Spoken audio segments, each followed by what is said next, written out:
Hello, everyone. Hello, hello, hello, hello, hello, hello, hello, hello.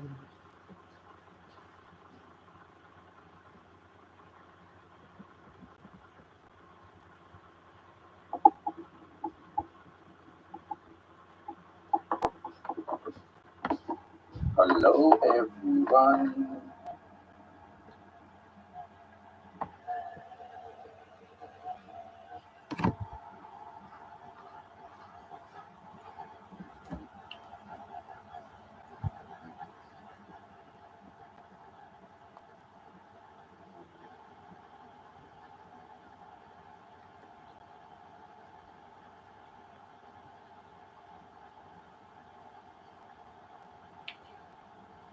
So I think many are going to be very busy in the morning.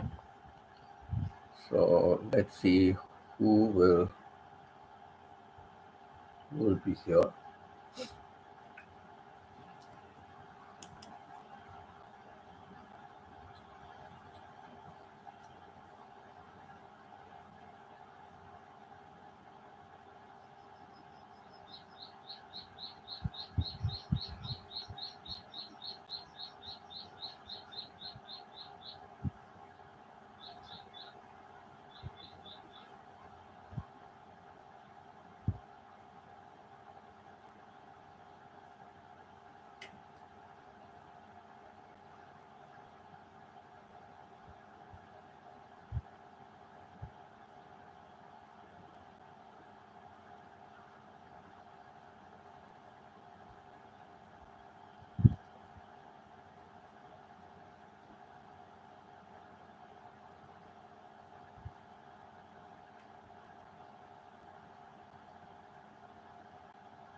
Nobody as yet. Nobody.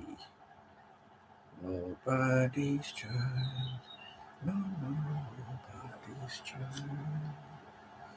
No. Nobody.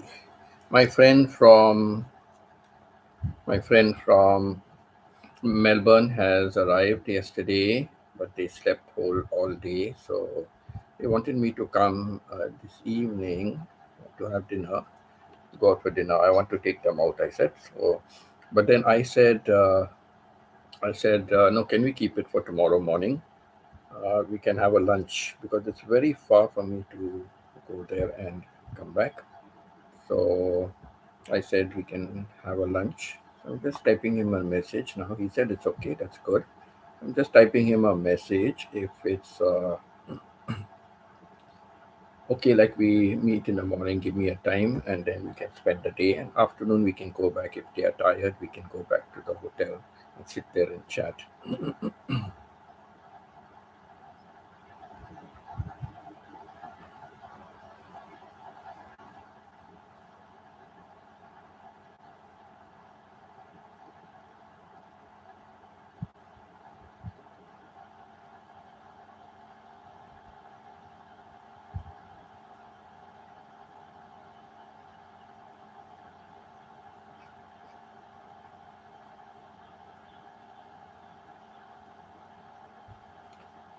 Hello, sister. Nice to see you.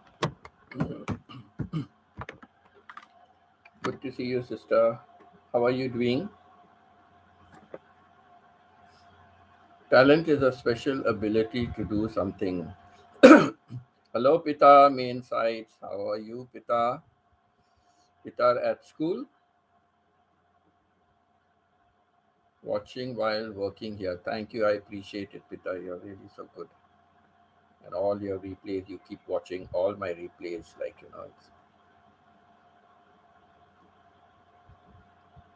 Last 2 days, my watch hours have not been good. I cannot understand why.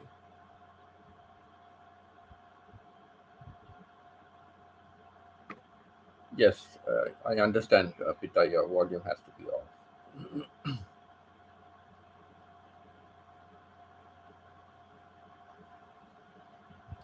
Uh, yes, sister. For you, sports is one of your talents, correct? And we'll talk more about that in the evening because that will be the theme for evening. So we'll just talk more about sports in the evening.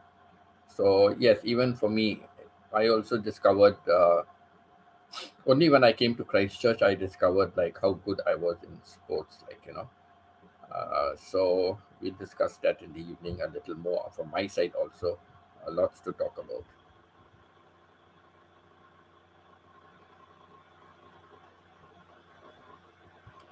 Thank you, I connect for the like for. Thank you so much. Maya, like I Connect. I like that name, I Connect. Very good name, Peter, you thought of. Very good name. Don't forget to click on like. So,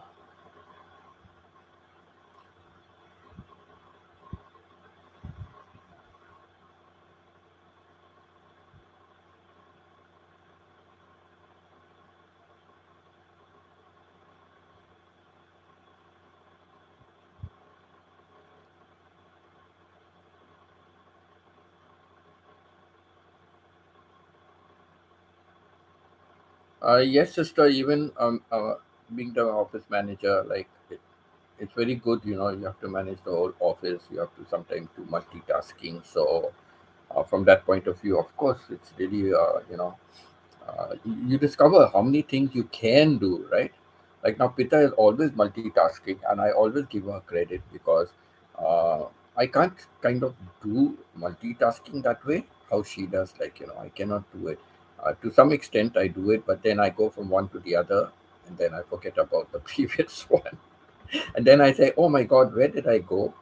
I started to do this, and suddenly I've gone to something else." And I read many years ago. I read a nice article about all this. They gave it a name. I cannot remember for the like of anything what that name was.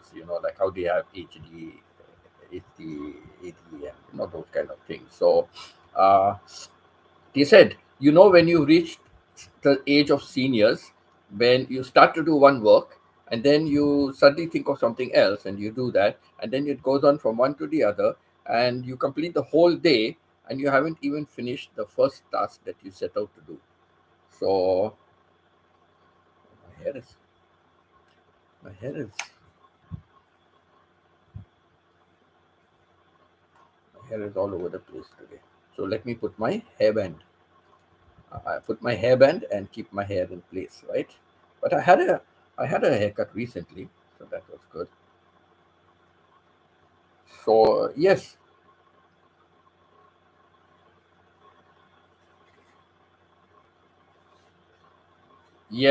sister, I also agree with that. Talent can be hidden. We don't know, right? We don't know unless somebody taps into that, right? Unless somebody taps into that. So, like for example, I'll just give you an example.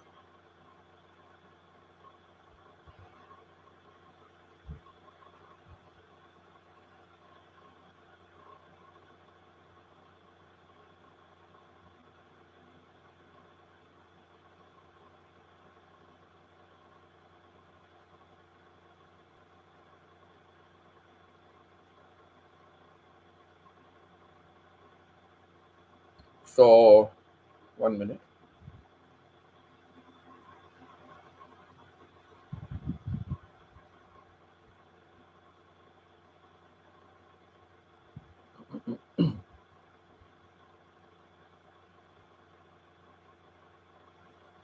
So now, what happened was, uh, I'm a right-handed person, right? I'm a right-handed person. I do everything with my right hand, right? Main hand. Okay, writing and whatever it is, carrying something. So my right hand is my main hand. But then soon I found I was doing many things with the left hand as well. Now I don't think I can call myself ambidextrous because in the true sense of the term, ambidextrous means you can do with either the right hand or the left hand. But I cannot do with many things with my left hand that I can do with my right hand, right? So it's not ambidextrous. But yes, I can use both my hands. And one day I was talking, so let me take for example driving. When I'm driving, I'm always using only my left hand to drive. I don't use both my hands and I don't use my right hand. When I'm driving in Canada, also Dubai, I'm only using my left hand always to drive. So I feel more comfortable driving, holding the steering wheel with my left hand than I would do with my right hand. I wouldn't feel comfortable. So that was something strange. I did not know that, right, till I started doing driving.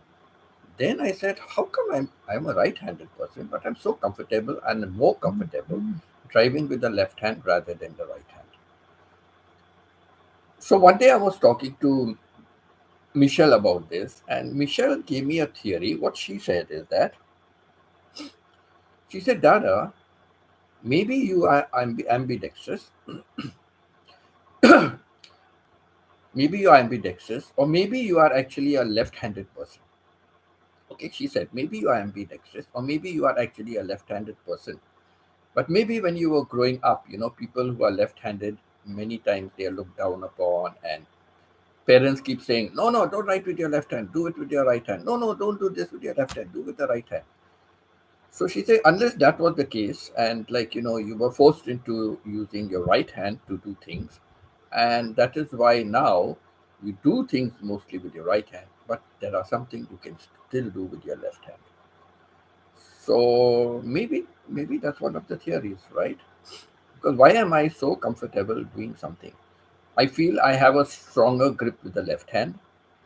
If I want to open a bottle and it's very difficult and I keep trying with my right hand, it doesn't open. But sometimes with my left hand, it opens easier.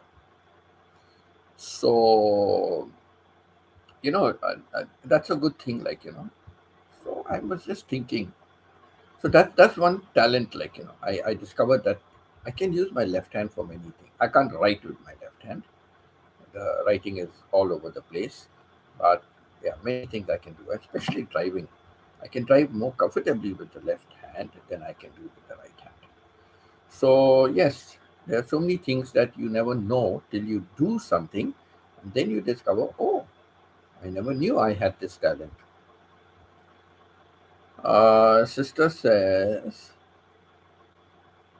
sometimes like Britain's Got Talent or America's Got Talent, and the singers realize they have beautiful voices, not necessarily young when they grow old, and it's amazing voices. Yes,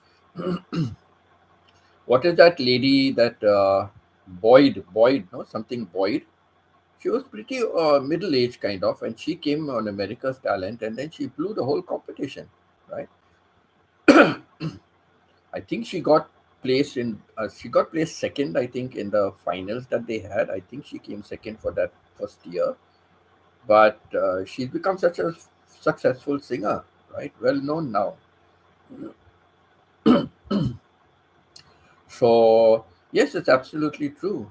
It's absolutely true.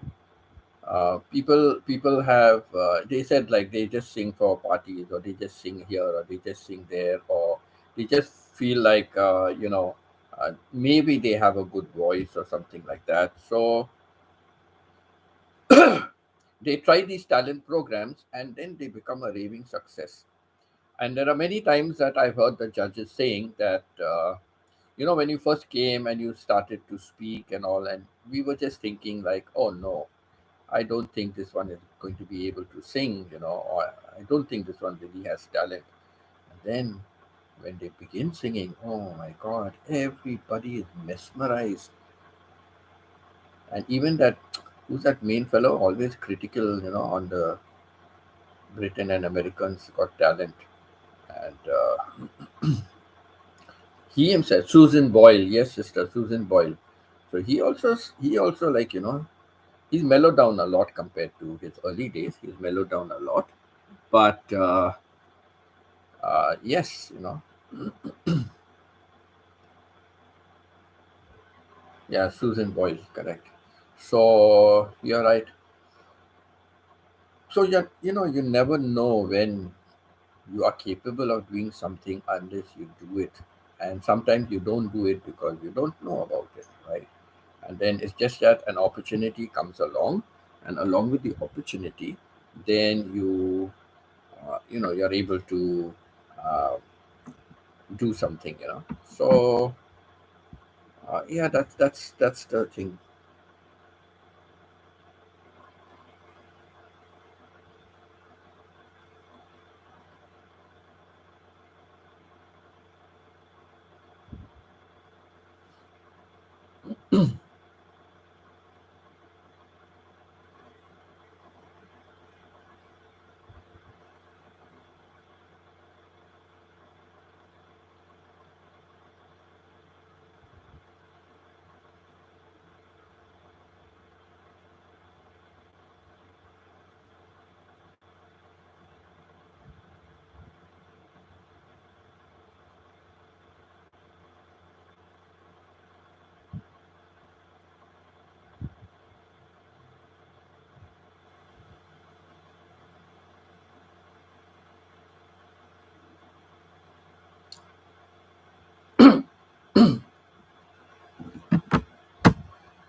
Like child prodigy, that's a built talent. Yes, that's a built-in talent. Correct. Child prodigies. They are good either in math, or they are good in singing, or they are good in like dancing, or ice skating, playing an instrument. Hidden talent. It's just natural.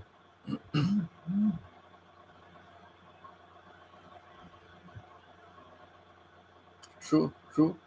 And sometimes these little kids, they can do multiplication with like 3 and 4 digit numbers, and the answer is perfect. I've seen a lot of that also on Steve Harvey's show. Steve Harvey's show. I've seen a lot about that.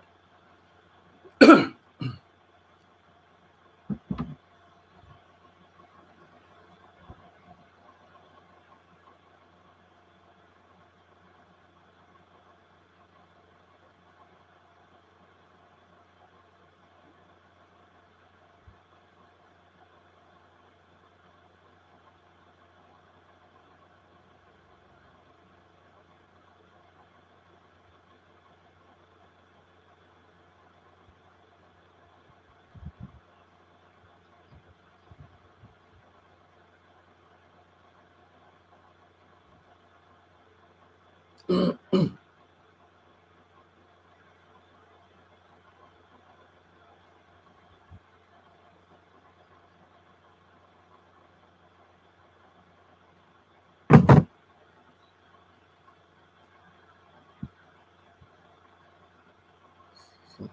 something was crawling on my eyebrow.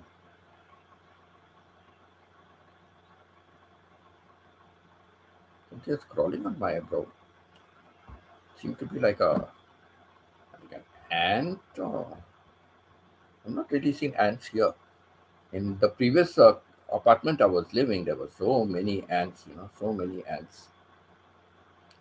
Hello, Ia. Nice to see you, Ia. The fellow's still somewhere around, I think. Uh, Thank you for being here, Ia.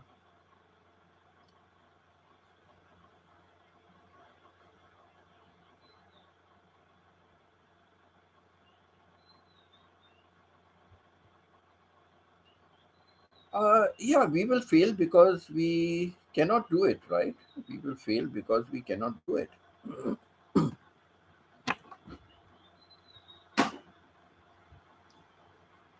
But sometimes I feel if we practice something, if we practice something, we might be able to do it.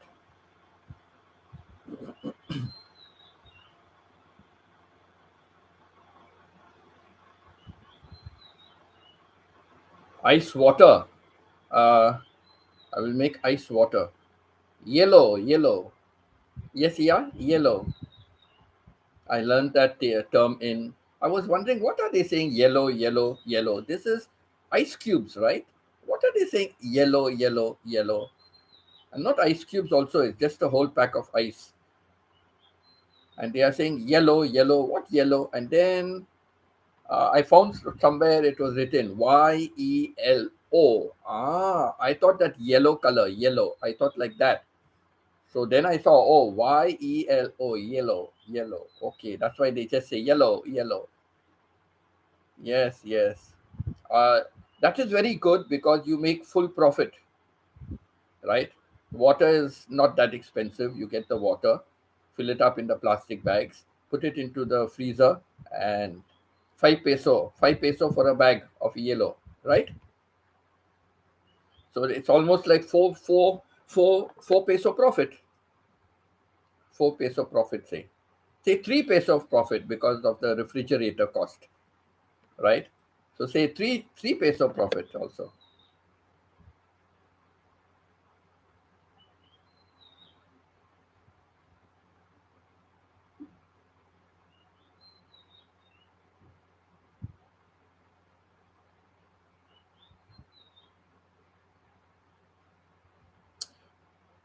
Drawing or art is a different kind of talent, right, sister? Like I used to be very good in drawing, but I couldn't paint.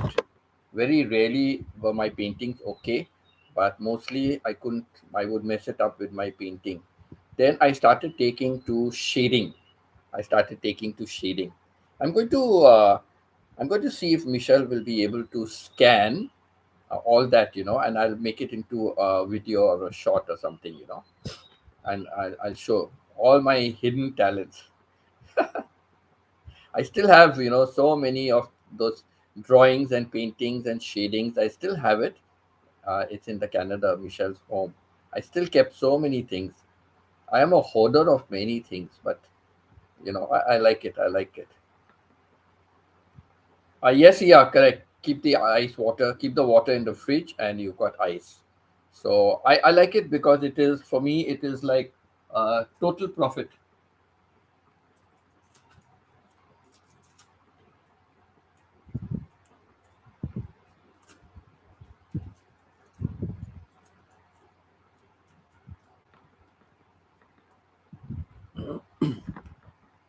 For me, I think it is like total profit, like, So how much you sell it for? Yeah, 5 peso? 5 peso? I think they used to sell it for 5 peso, if I'm not mistaken.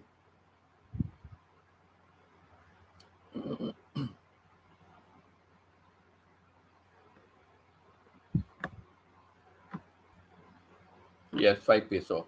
So I'm talking about from 1919. I'm talking from 1919. That's when I came to Philippines first time, and that is when I saw all these things. I still remember five peso for that yellow, yellow. So yeah,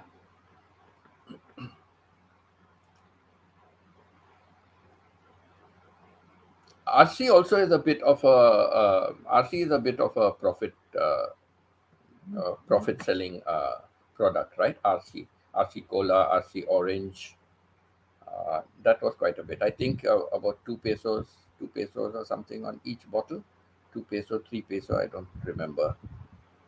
But those sachets of the sachets of um, conditioner and shampoo and all. Like I think there's 1 peso profit. 1 peso. Candy. If you sell candy, I think like you have to sell 10 candies or something to get 1 peso profit. Like something like that.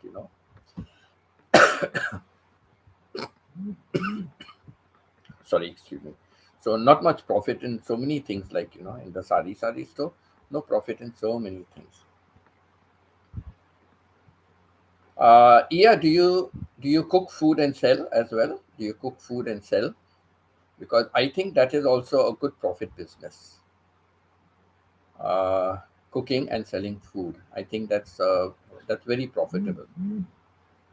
And you can get your food also, like your lunch and whatever it is. So I think like cooking food and selling also is a good business in Philippines. So do you cook and sell food too, or only the sari groceries?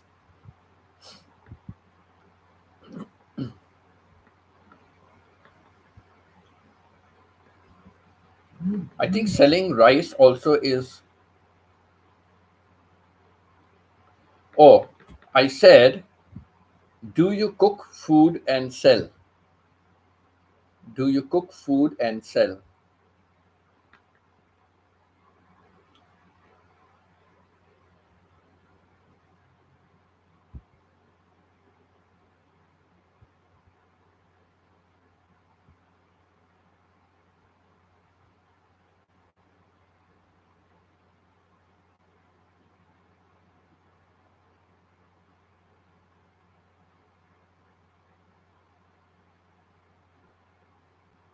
Sister, you ordered the food, right? Right. You ordered food. Yeah. So yeah, I asked, do you cook food and sell? Do you also cook food and sell?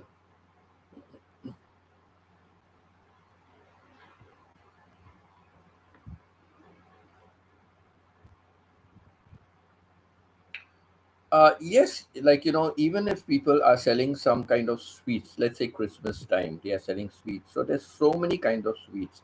So somebody's puffs or neoris, they will come tastier than other people. Somebody's milk toffee will taste better than another person's milk toffee. Kalkals would taste different, right? So it's like that. It depends on the person's hand, right? The hand that cooks. Two people can have the same ingredients and can cook the same way, but it will still come different. The taste will still be different. So as they say, it's all in the hand, right? It's all in the hand. My sister says some people have the gift of the gab. That's a talent. They can sell sand and say it's gold. Yes, very good. You can sell ice to an Eskimo. Yeah, you can sell ice to an Eskimo. So yes, they have the gift of the gab. They can really talk their way into anything and convince people, right? So that is also a gift of the gab. Thank you, Pita. Thank you, Pita.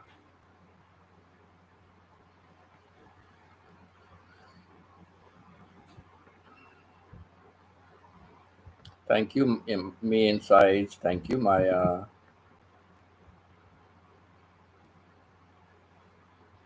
And thank you, I Connect.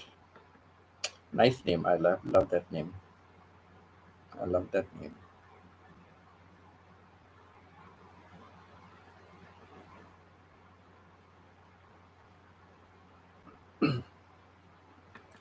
So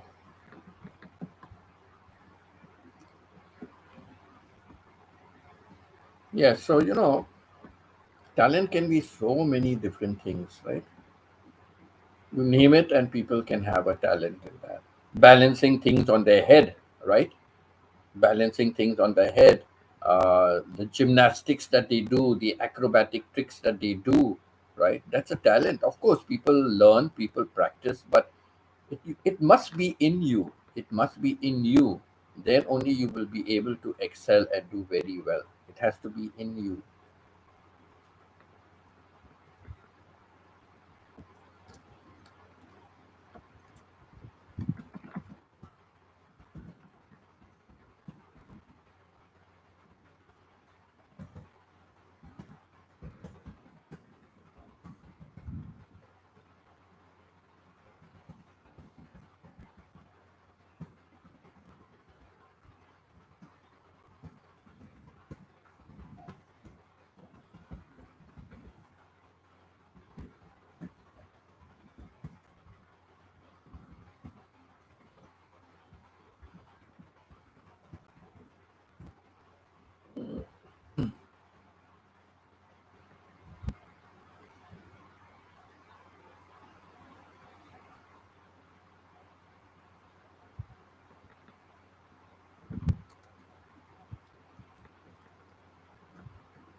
So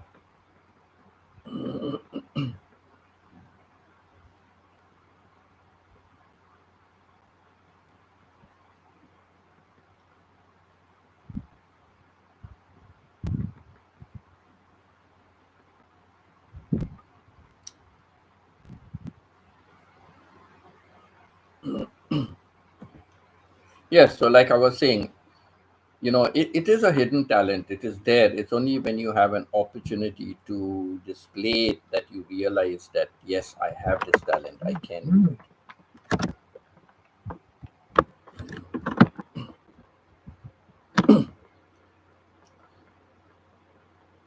So that is very important. Very important.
I Connect.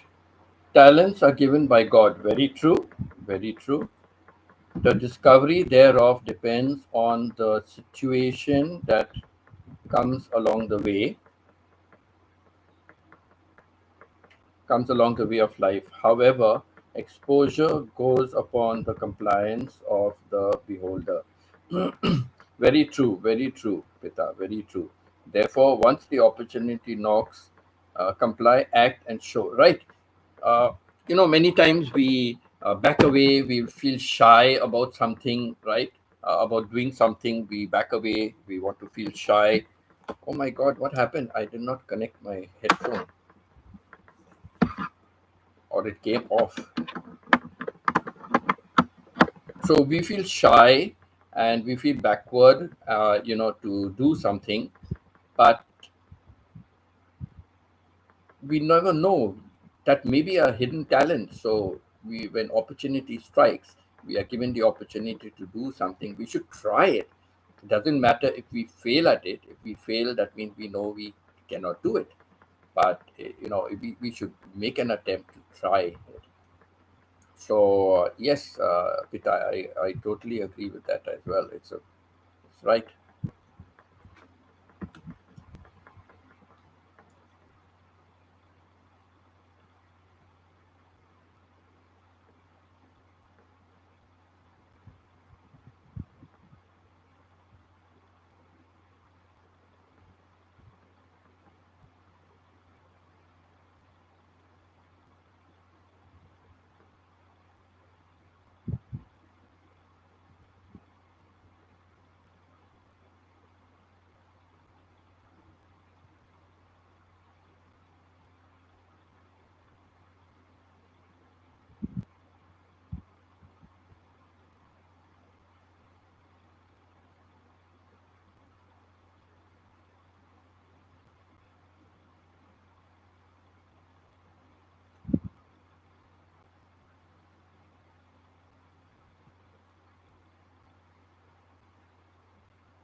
Maya, just like me, I don't actually know that I had a talent in leading,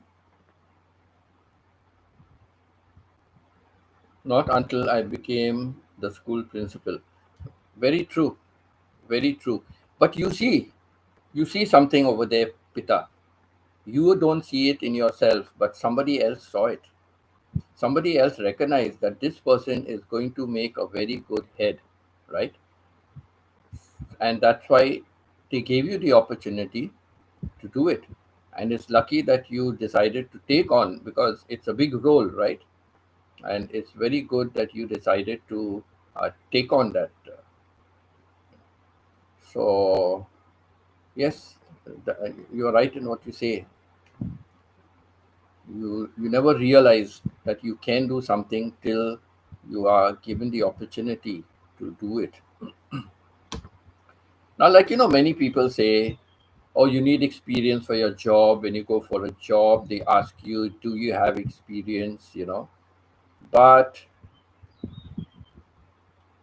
certain things, maybe you need experience. For example, if you're doing a heart surgery, or something like that, well, you need to be experienced.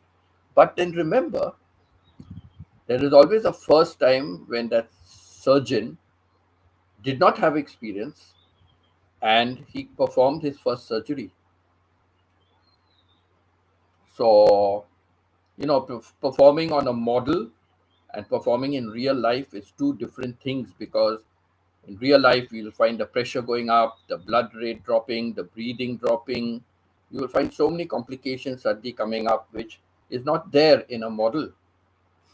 So there's always a first time, and over the years he would become a skilled surgeon, right? Over the years he will improve and become a skilled surgeon. But he had the talent for it, right? It was in him. He didn't have the opportunity, but now it is an opportunity. So there's no harm in doing something for the first time. It may not be 100% success, but it can lead to success if you have that inside ability to do it, the talent to do it. It will be successful. Yes, like I became head girl of my school. I did not think that I could shine above all. Very true, sister. Very true. There's so much of voting that goes on, but there's so much of popularity you already have. And with your sports, I think that helped a lot, to showcase your cause, to finally become the head girl of the school. So it's very true. It's very true. And talking about that, like when I joined Christchurch, when I joined the school, I joined only in the middle of grade 10. And Euleterio Vaki, I knew him from the previous school, from St. Mary's. He left years ago and joined Christchurch, I guess. But when I came here, I found he was in my same class, and I remembered him very clearly. I remembered him, and I remembered Ronald Sequeira. He also used to be in St. Mary's before. So uh, that's when Euleterio told me I was given Barnes House because you were in the Barnes House, Red House. So I was given the same thing. And he told me, come on, you come into Yellow House. Go and speak to Mr. Henderson, the vice principal. And long story short, like Henderson changed my house to the Yellow House, Willoughby House. And then when we had the elections, I became vice house captain. Like he was already, Euleterio was already house captain, and I think he became the vice head boy. Afzal Khan was the head boy, and I think he became the vice head boy. Yeah, yeah, yeah, yeah. He became yes. Afzal Khan was the head boy, and Euleterio Waki became the vice head boy, and I think Yasmin Pulawala was the head girl, and Colleen Michigan became the vice head girl. So yes, you don't know you have these talents, and therefore you are able to achieve something. So I think I just became vice house captain because of my popularity with sports. I feel that because I hardly joined in grade 10, and it was monsoon season, and I started first with the football. But of course, football I knew I was always good. In my previous school also I was good, but here, like, I started playing for the school, started playing for the school level.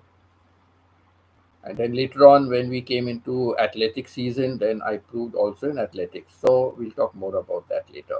So I think more because of the sports that I became a house captain. And so I feel also more because of sports, you became the head girl of the school, like Yasmin. Yasmin became head girl, but Colleen became vice head girl. Colleen was good in studies, but Yasmin was much better in sports as well. She was not bad in studies, but very good in sports. So I think that's why she became the head girl of the school. Charging my phone, nearly dead. Okay, sister, take care.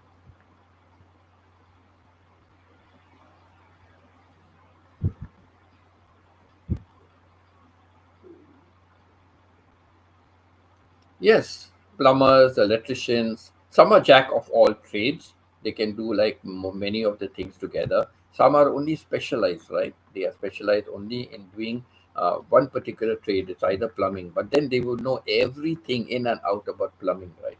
So yes, that's another thing.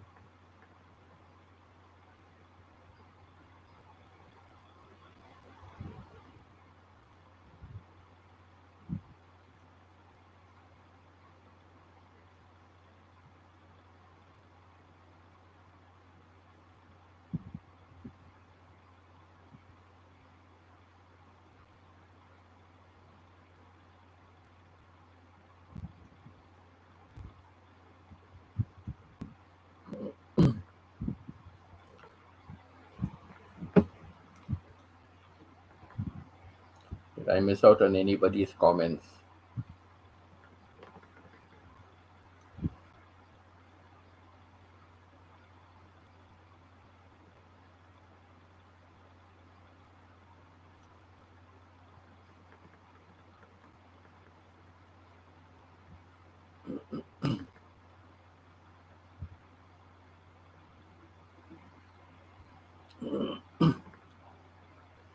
Okay, I think I covered all the comments. So Ia, I asked, do you cook and sell food also? Do you also cook and sell food?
So.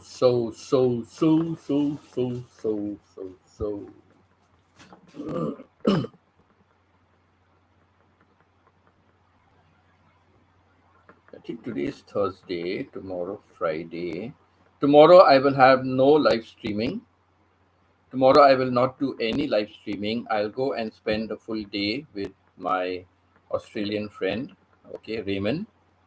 He and his wife have come here just for a few days. They are also leaving on 25th morning, so we will be meeting at the airport as well because 25th morning is their flight. Their flight is at 8:20. My flight is at 8:30, 8:35. So we can spend a lot of time together at the airport as well once we have checked in our baggages.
So talent, yes, talent can be so many different things. Lots to discuss about sports. Okay, so one little bit of good news is that Rusty is now completely okay and he's back to work. He even spent some time in the Philippines with Rosemary and Randy. And I am totally confused as to when he was sick because Rosemary says he was sick a long time before. And the other day, like a few days back, Rodney said that he's in Texas and he went somewhere, or he was somewhere else and he came back to Texas. I forget where he stays. So something Rodney was saying. So I'm totally confused about when he was sick. But I know he was sick maybe about 3, 4 weeks ago. And that time he wasn't in the Philippines. So I don't know. So, okay, we can strike him off our list now that he is well and he's back to work. So that is good. But please remember Martha and Stephen. Please do remember Martha and Stephen. And Nair. Now, I want to know who told me about Myrna. Myrna is whose sister? It is one of the YouTubers. I don't know. Is it Iya? I think it's Iya. I'm not too sure. Iya. So if you can tell me, is Myrna your sister who was in hospital some time ago? So I want to know who told me about Myrna. Who told me about Myrna being in the hospital? That reminds me, in Carrier, Canada, where I was working in Canada, we had a Filipino working there, and her name was Myrna also. Her name was Myrna, Filipino. Of course, I do not know because that time I was not interested in Philippines, right? So I do not know. I never even asked her which place in Philippines or anything like that.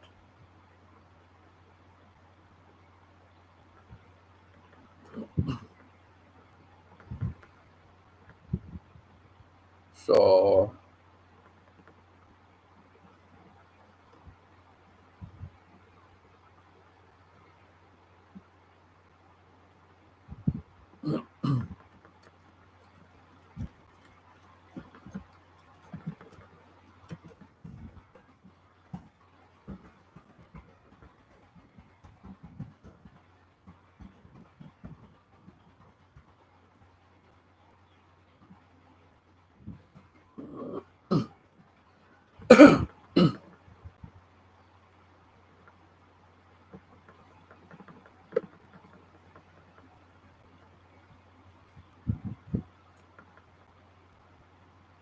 So yeah, some very good, interesting ideas today. I wish there were more people on my channel. We would have more interaction, lots of talking. It would be better. But anyhow, it's like morning. Everybody is busy, so that is why I think most of the Filipino vloggers, they come early. They join early, and people do come on their channel. But I do not know how people in America and all are still on their channel at 5 o'clock. It's 5 o'clock in the evening. 5 o'clock morning is 5 o'clock evening for them. Maybe just getting off work, maybe just come home, maybe something like that. That's why there are lots of people. Mm. When I come to Philippines, then I also can do that. I can start my live stream early morning. I can start. I'm an early riser anyhow.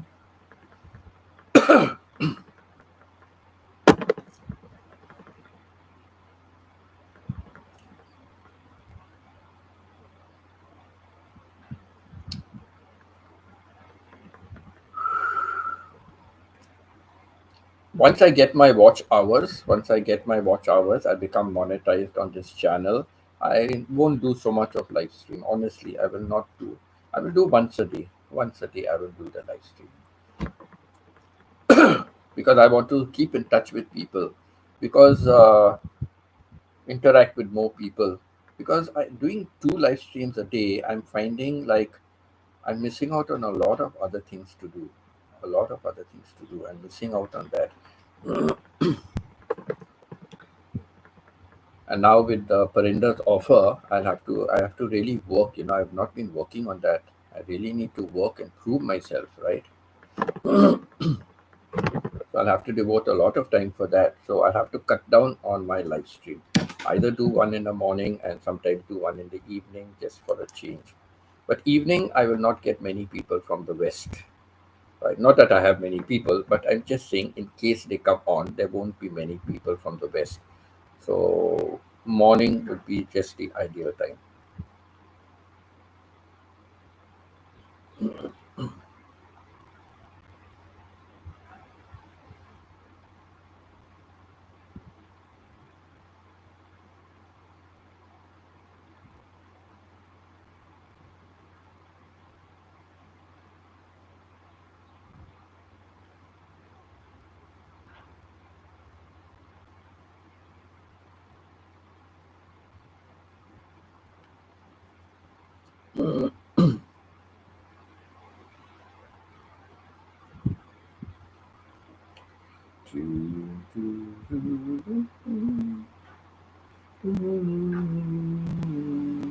Where is my blue stay? Where is my blue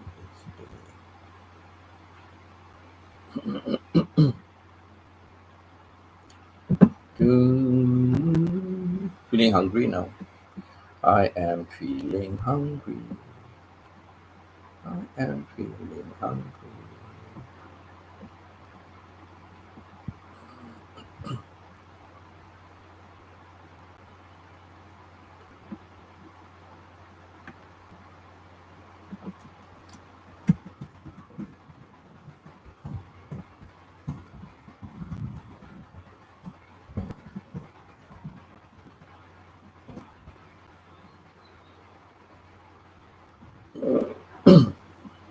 Yeah, I asked, do you also cook food and sell? Do you also cook food and sell?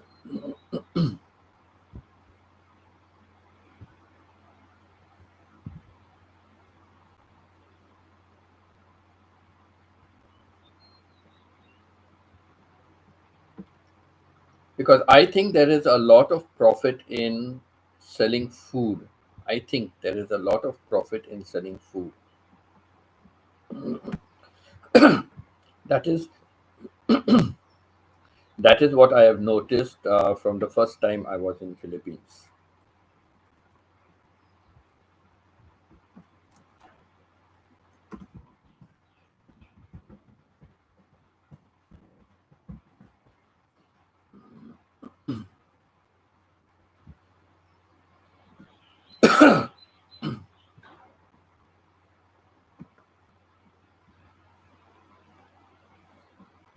No, just only sari. Okay, okay, yeah. Because I think there is real good profit in selling food because I saw this one lady in Kaluokan when I was there the first time, 2019 April. Many were selling food, many, but like opposite where I was, kind of there. Um there was a nice corner house, like so they were selling lots of groceries and food as well. But little further on the right hand side, in a lane, that lady only sold lunch. She only sold food for lunch and no rice, only curries. So she's had about two or three different curries, only two or three different curries. She sold it for lunch and closed the shop. That's it. Never opened the shop again. So I am thinking it must be good profit. Otherwise, she would sell for night also. But no, only sell for lunch and finished. The shop is closed.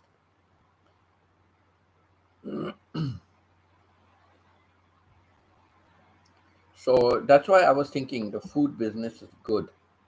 And also people are making on the skewers, no, uh, chicken feet, chicken intestines, all these things they make, just barbecue and sell it.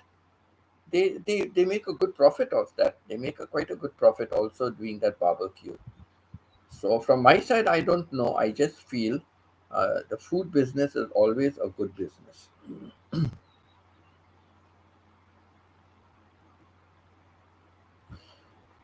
Like I encouraged one person who was in Cebu. I encouraged one person, and that person started to make desserts. You know, and that person used to always make desserts. And then, like at one time, there's some workers that came for some construction. So she took the desserts over there to sell, and they all were interested. So they were working there for 1 month. So they placed an order with her. They placed an order with her for the desserts, and I don't know if I can. Let me, because I prepared an Excel sheet. I prepared a flyer for her. I prepared a flyer, to distribute if she can take a printout, or at least to send it to a group of friends. She can send it as an attachment to the group of friends. So I think she used to make a lot of money on that. And I sent her a plan, like how to, do the business. I sent her a plan and all. But finally, I heard she stopped the business, so I don't know. She stopped it, and I feel very sad. But I was hoping, like she would grow with her business, and then she would be able to, take a stall in the market, or something. Start small and then grow big.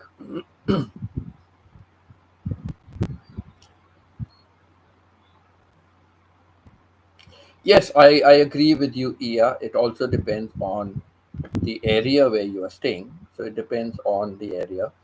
But here it was a residential area, so many sari stores, so many people living there. But even then, they were still uh, so many people selling food, but still people were buying, right? People were buying. So, and then on the weekend, business was better. Like business was better for barbecue stuff because people were drinking, so they eat a lot of barbecue stuff. So, yeah. My ex wasn't selling food, only sari. She wasn't selling food.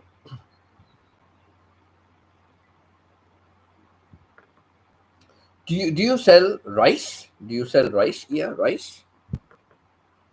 Because it depends, I think, but there can be a good business in selling rice, depending on what price you buy it for. Depending on what price you buy it for, I think there's a good profit also in selling rice. So, do you sell rice? I was thinking of starting that business, invest for it. But the wholesale market to buy the rice was very far. and they were not doing delivery in that area. They were not going to deliver in that area. And we don't have our own transport, right? So it would be costly for us to go there and then pick up the rice and bring it back. And you have to have different quality of rice and buy the full sacks and bring it. And then sometimes it would be good also if you have a vehicle, then you can also do delivery nearby areas. You can do delivery also.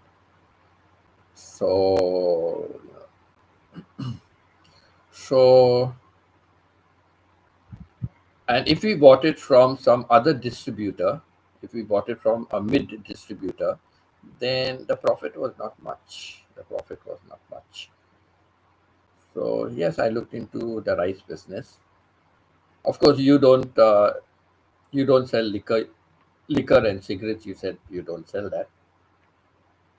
But I even looked into taking a franchise opportunity into selling Sam Miguel. San Miguel's beer and San Miguel beer, because for liquor you have to have more of a different kind of permit, but for beer you don't need that much of a permit. So I was thinking of doing that. I even wrote to San Miguel because there was already a distributor, but that distributor would not come in the evenings, and I think that distributor did not supply on weekends, or he did not supply on Sundays. I'm not sure. But after 5 o'clock, he would not supply. So I was thinking, if we get a distributorship right somewhere in the area, then we can sell anytime and we can make the delivery anytime. And we even do it on the weekend, because weekend would be more money opportunity, right? Because people are drinking more on the weekend beer, they drink more on the weekend than the weekday. So I even wrote to San Miguel, but I did not get any reply from them. So yes, I thought of many business opportunities. When I was in Philippines, I thought of many business opportunities. I also gave, I gave to so many people five thousand pesos, to start something, and I said I don't want anything in return. You just grow. All cheated me. All cheated me. Nobody carried on doing it. Nobody carried on doing it. All cheated me. It was sad, but it's their life, right? Then I stopped. No helping anybody. Yeah, some people I still help, but if I only feel I want to do it, but otherwise I just stop now. It's not worth it because they are not really honest. They are not honest. They are not sincere. So why am I just wasting my money, right? I don't have much money, and especially now. Now I don't have much money at all. Before it was okay. I was working and I did have, a little bit of savings. So, and working time, it was okay. Now I'm retired. I need a lot of money myself.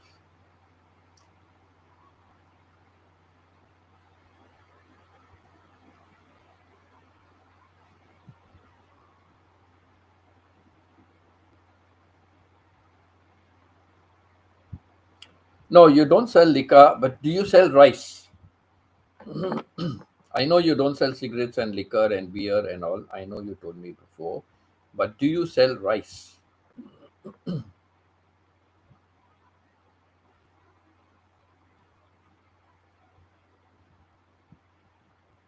Okay, you don't sell rice also. Okay,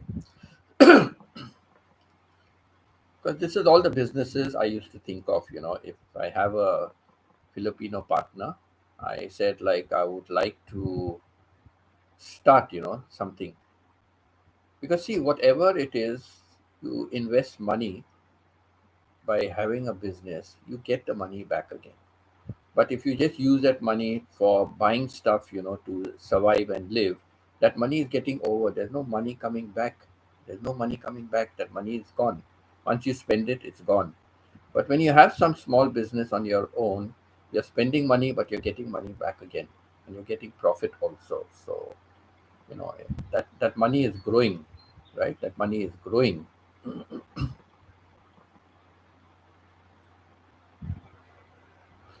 You won't believe, yeah.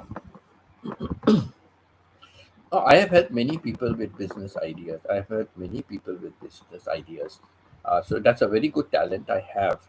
I've mentioned it on a live stream before, but I'll mention it again since we are talking about it. I will mention it again. Only good for children going to school back and forth. We are along the highway and near the school.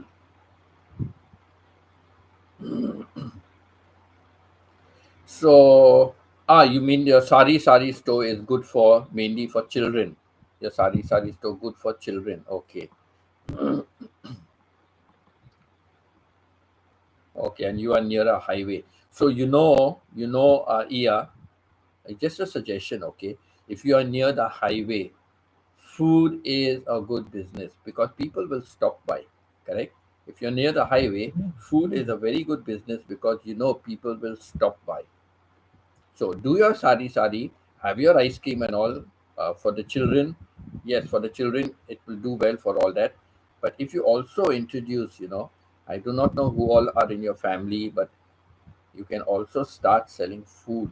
You can set up a little table outside your shop, like a little table outside your shop area, and sell the food.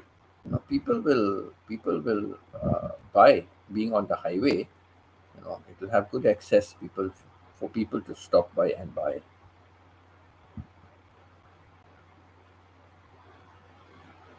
Yeah, you think, like what I always say, how much capital do you need to start selling food? Just try to give me an idea. How much capital do you need to start selling food? Don't start selling 10 different things because you will have so much left over. Anything left over means loss, right? Anything left over means loss. You can say, oh, the family will eat the leftover. Yes, family will eat, but it is loss for your business. So I always say start with one or two items.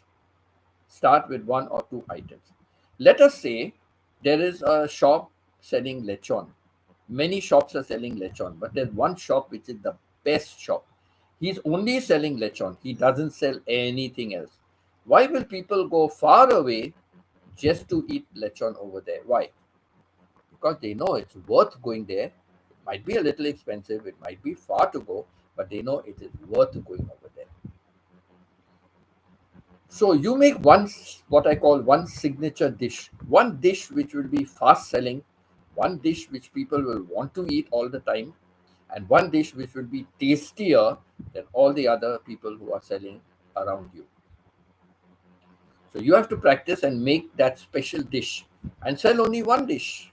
Start with selling only one dish. So what happens is people buy it.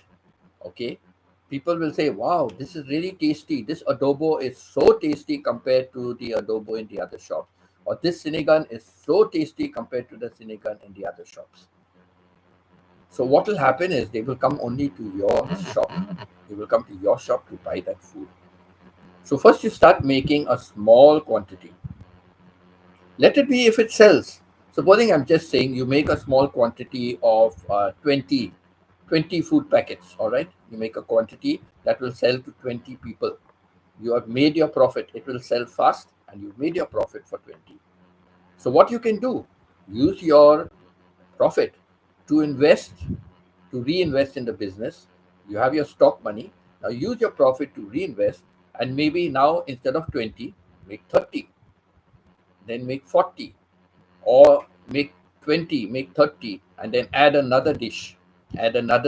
So when they come, they know this is tasty. They will say, oh, this is very good, let me also take one of the other one. They will say, let me take one of the other one. So this is how I find, you can grow your business. So I don't think you need a big capital. You can buy 1 kilo or 2 kilos of chicken, or pork, you know or chicken legs, chicken intestines. You can buy one kilo. right? And you can start. So that's not costly. I don't think. I'm just saying. I don't think so because I've seen. I've been 4 times to Philippines now, and each time I go, I look at prices. I look at things. I've encouraged people to do. Like the lady that was selling the desserts, she also started selling the barbecue. She also started selling the barbecue, and she got her daughters to help out also. One daughter of hers to help out, in the selling part of it, and the cooking she used to cook. So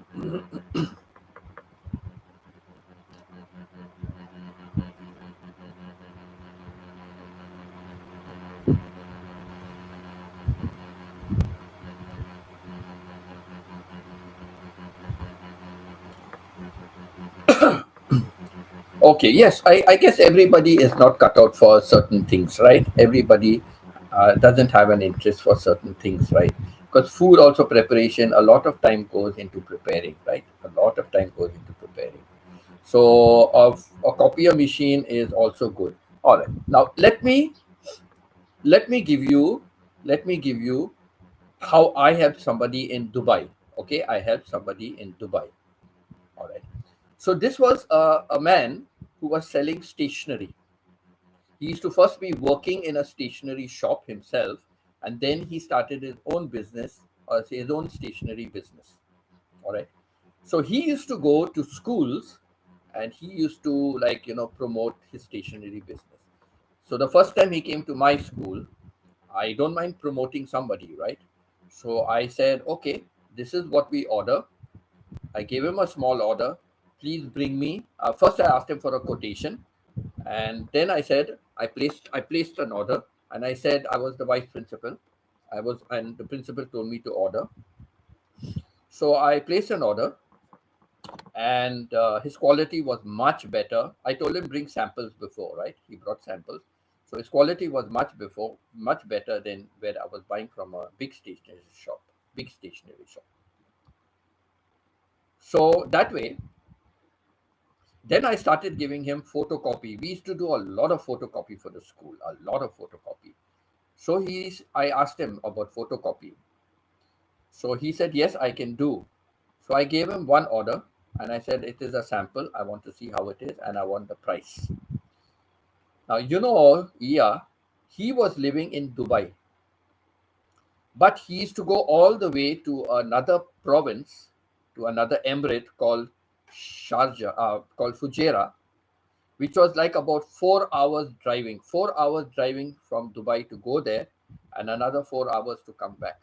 So he used to drive all the way there, give the give the photocopy order to somebody else.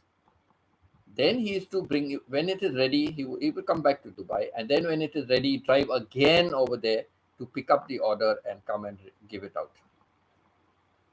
How much of wastage of time that is? How much profit is he making because he's outsourcing? He's giving somebody else to do it, and he's going to have only a margin of profit above that. But what about his car?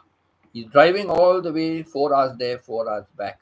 The car maintenance, the car gas money, how much all that comes up to? If you count everything, for me in business, everything has to be counted in business. That's how I run a business, all right? Or I help people to run a business. You have to count everything. So when you're cooking food, even the gas money you are spending, or the coal you are spending to cook the food, that part of that has to be covered also in your business, because that you're using that. So that doesn't come in your house expenses. Part of that cost has to be covered in your business expenses. So like that, I helped him. Then I saw I told him, what is your wife doing at home? He has got one son who goes to school the whole day. So I said, what does your wife do? He said, she's only a housewife. I said, only a housewife, so she has a lot of time. He says, yes, she has a lot of time. Only one son. When she sends him off to school, gives him his lunch, then she's free. I told him, now you are in this business, so you will know where to buy. Why don't you buy a second hand photocopy machine? Buy a second hand photocopy machine. You will know, because you're in the stationery business, you will know if it's a good machine that you're buying or not. Buy a second hand machine. Buy also a binding machine. buy a second-hand binding machine. Teach your wife how to do the photocopy and how to do the binding. Instead of going 4 hours to Fujairah and coming back 4 hours, now it will be readily available here. It will be faster production. Your wife will be able to work faster, and you can get more orders, and she can see to the orders faster. So you'll have more business. So why don't you think about doing that within your budget? Whatever you can afford, start to do that. So you may not buy the best copier, but buy something where you can start the business. And he did. He invested in a second-hand copy machine. He invested in a binding machine, and he taught his wife. And then his business improved. Another thing I used to tell him, when you make these booklets, you make these booklets photocopying, you make like books, photocopying and binding it into a book. So when you make these books for people, for the schools and all, how do you promote it? He said, no, I just tell them that I do photocopy work also. I said, no, no, no, no. You are making photocopy for me, right? Take one sample book from whatever you are making for me. Take one sample book. I can give you one sample book, no problem also. Take one sample book, or if you're doing it in your own house, make one extra book sample for yourself. Take those books. So I'm giving you so much of books to photocopy and bind it. So much of work I'm giving you. Make one copy for each of them. Take it to the schools. Show them, because they want to see, is the printing good. They want to see, is the copy very clear and nice, not dark and smudged and all. They want to see if it's a clear copy. They want to see if the binding is really very good. It's not like it's going to come off. The pages are going to come off. So is the binding work also very good? And there's so much of binding, right? Spiral binding and all those kind of things. So many different types of binding. So I said, so just so show them the samples that you have been doing for me. Take one copy each, and that way they will be able to see the quality of the work, and it will show my school name, right? The American International School. You're showing the name on the book, right? So they will see, so you are doing for American International School. Oh, very good, very good. And all these books you are doing for them, very good. That means they are placing lots of orders with you. Then they will start also giving you orders. And something they must not be doing, maybe they are not doing it, but soon.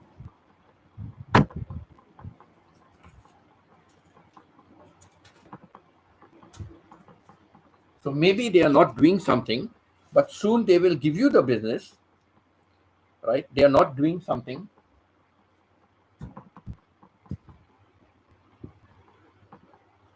Or just excuse me for a minute, because the weather is so hot here, and my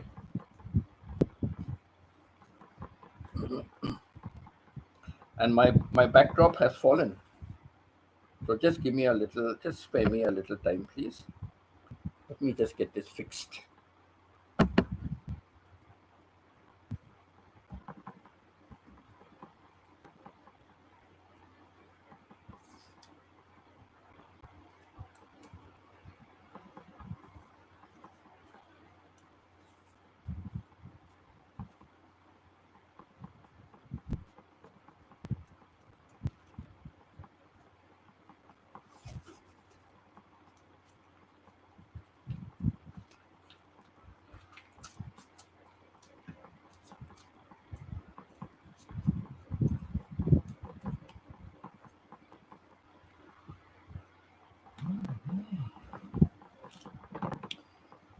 Just give me a few minutes.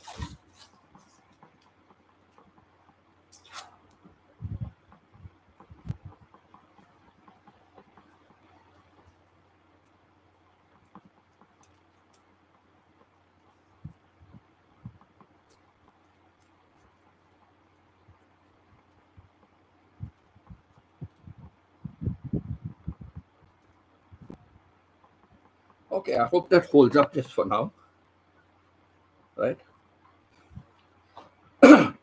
So Iya, he started doing that. He started taking my books. The photocopy is what he was doing. He started showing it to other schools, and his business improved a lot. And now it became cheaper for him, right? Because he's doing it at home. So his price which he was selling it was much cheaper than what he sold me before, right? So you know, so he took those ideas, right? He took those ideas from me and he began doing it. Then I'll tell you another business idea that I have always had in my mind. Okay, another business idea I always had in my mind, that if I ever start a business and I open a shop, later on I will open a second shop. I will open a second shop. And what I will do is, okay, you have to excuse me. I Please excuse me. I have to fix this.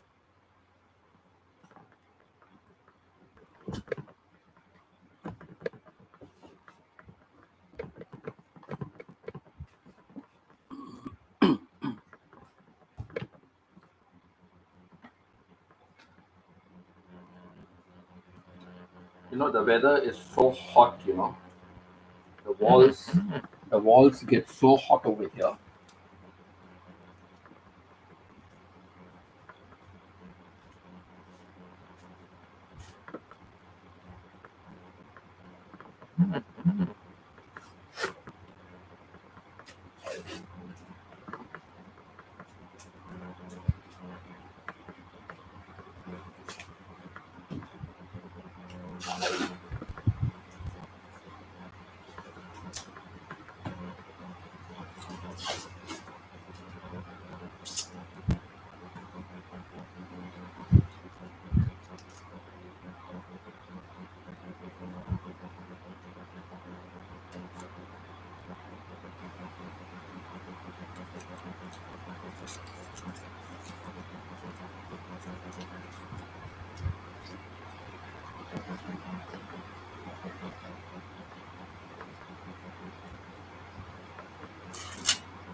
So I hope that holds up. Okay, I hope that holds up for now.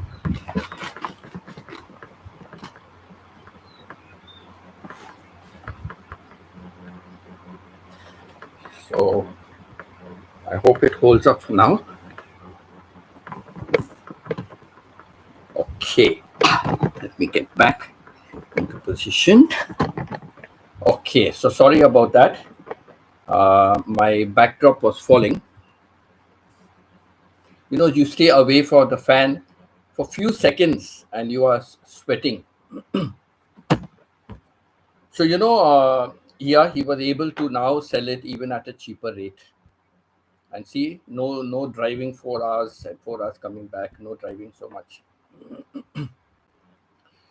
So I told him I would always have a second shop. So what I will do sometimes, I will have a sale in one shop. I will have a sale and I'll sell it at a lower price. Nobody will know I'm the owner of both the shops. I will not tell anybody. They will only know I'm the owner of the first shop. So I will have a sale in one shop. So like he has a stationery shop. So I said, you will sell your stationery at a sale price. The other shop, it's still expensive. So what will happen? People will say, oh, why should I buy in that shop? Now there is a sale. It's so much cheaper. Let me come and buy from here. So they will all rush here and they will buy. Some people will still buy from the other shop, right? They will still buy because you have an attachment to some shop, right? But some things you will put on sale, right? And some things in the other shop will be cheaper than this shop. So this shop will have only some items on sale, right? So only those items they will buy, but other items will be the same price like the other shop. Correct. So this way you play with business, This way you play with business. And then later on, the sale is over. Now you have a sale in your second shop, right? So ultimately, both ways the money is coming to you. Both ways the money is coming to you. No, yeah, I never owned a shop. I'm just saying these are all my business ideas, and I helped this man who was selling stationery. He didn't have a shop. He would go from school to school, and he would sell stationery. So he'll buy it from wherever he's buying, and then he would come and sell it. You know, so that business he was doing, but he didn't own a shop. See, shop means you're spending more money, right? Shop for rent and then for electricity and 101 things. So no, he would buy from wherever he was buying, and then he would sell it to the schools. He would go around and sell. So I helped him because he had a shop. He had a stationery shop in Fujairah, the other emirate. He had a stationery shop. So I gave him the idea to open a second shop, and he did it. And one day he called me. He said, "Sir, okay, before that, I'll explain something else. In 2007, I went to Japan and I met to meet my brother first time. So in Japan, they have the houses down and they have very high roof. So what they do is they they construct another floor between the roof. They construct another floor and they make it into their bedroom. So many houses are like that in Japan.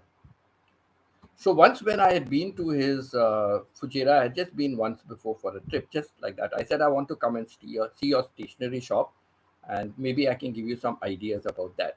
So that's why I went there. The minute I entered his stationery shop, I saw he had massive roof. The ceiling was very high, very high ceiling. So I asked him, I said, "Where do your workers live?" He said, "My workers live outside. I pay rent for them in another place. I pay rent and they are staying over there." Then I told him about what I saw in Japan. I told him what I saw in Japan. I said, the ceiling is so high. Why don't you make a loft like and keep that as a bedroom?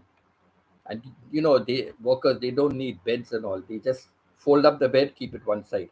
In the night, they will open the bedding, they will open it, they will sleep there. Morning again, fold it, roll it up, and keep it one side. I said, you do that, make a little toilet for themselves, you know, and shower room, put a shower and all that, and that's it. So he did that. He did that. I said, you will save all the rent money and all those things and all that. So he did that. And then one day he called me. He said, "Sir, you have not come for a long time to my shop. Would you like to come?" I said, "Yeah, sure." And he said, "I want you to see. I made what you told me. I made, on top like that. And now my workers are living above the shop. They are not living outside. They are living above the shop. I want you to come and just have a look and all because it was your idea." I said, "Okay, welcome." So he picked me up and we went there. We had lunch on the way. He brought his son along. We went on a holiday. He brought his son along. So we chatted and all that. And then we went to his shop and he showed me. And I said, "Wow, this is very good. I'm very happy you took my idea and you did it. Like, I'm very happy you did it. And all my other ideas before of your wife, doing the photocopy and the binding and all this. Good, You're saving a lot of money, isn't it? You're making more profit." He said, "Yes, I'm making more profit now." I said, "So that is it," I said. Then he kept looking at his time, and I was wondering why. Like I said, "Are we in a hurry to go back?" "No, no, no, no, sir. No, no. Very simple man, huh?" "No, no, no, sir. No, no." And then after some time, he said, "Okay, sir, come. I want to take you and show you something else." I said, "Okay, come." So we went around the corner, little far away. And then here I saw the shop all decorated from outside and all all nicely decorated. And at the entrance, there was a ribbon, there was a ribbon to the shop. I said, "Oh, wow, whose shop is this?" Nice. They are decorated. I think they are having an opening ceremony. Somebody to cut the ribbon. They're having opening ceremony. Very nice. This is. And he said, "Sir, this is my shop." Quietly, he whispered to me. He said, "Sir, this is my shop." I said, "What?" He said, "Yes, I took your idea. I took your idea and I took now another shop on rent. So see now he has more workers here, and those workers will still be staying in their old shop on top. So how much of money he's saving, right? Otherwise, he would have to take another room and for the workers and the extra workers for the other shop. So I was so happy. I said, "My gosh, that's why you wanted me to come on this day only, because you had planned this inauguration." And I was the chief guest to cut the ribbon. I was the chief guest to cut the ribbon and things like that. But like it brought tears to my eyes because he's such a simple man, and yet he followed my suggestion. He followed it, and he did very well. I do not know now. I lost contact with him. My WhatsApp number changed, my phones changed, my WhatsApp numbers changed, and I've lost contact with him. But if ever I go to Dubai, I will try to get in touch with him again. If ever I go to Dubai, I will try to get in touch with him if he's still around. But very nice man, very nice man, very simple man. The first time he brought me the photocopy and he gave me a very good rate.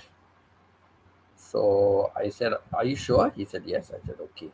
But God helps me. God helps me. So what happened?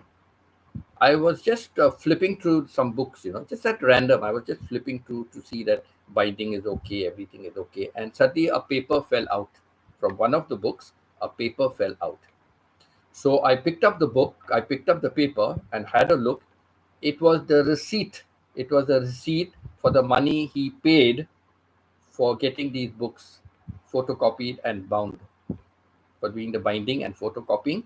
It was a receipt that he had paid, and he has paid more money than what he took from me. He paid more money than what he took from me. I was very angry. I was really, really angry because that is not how you do business. So next time when he came, I asked him, I said, "I want to ask you something.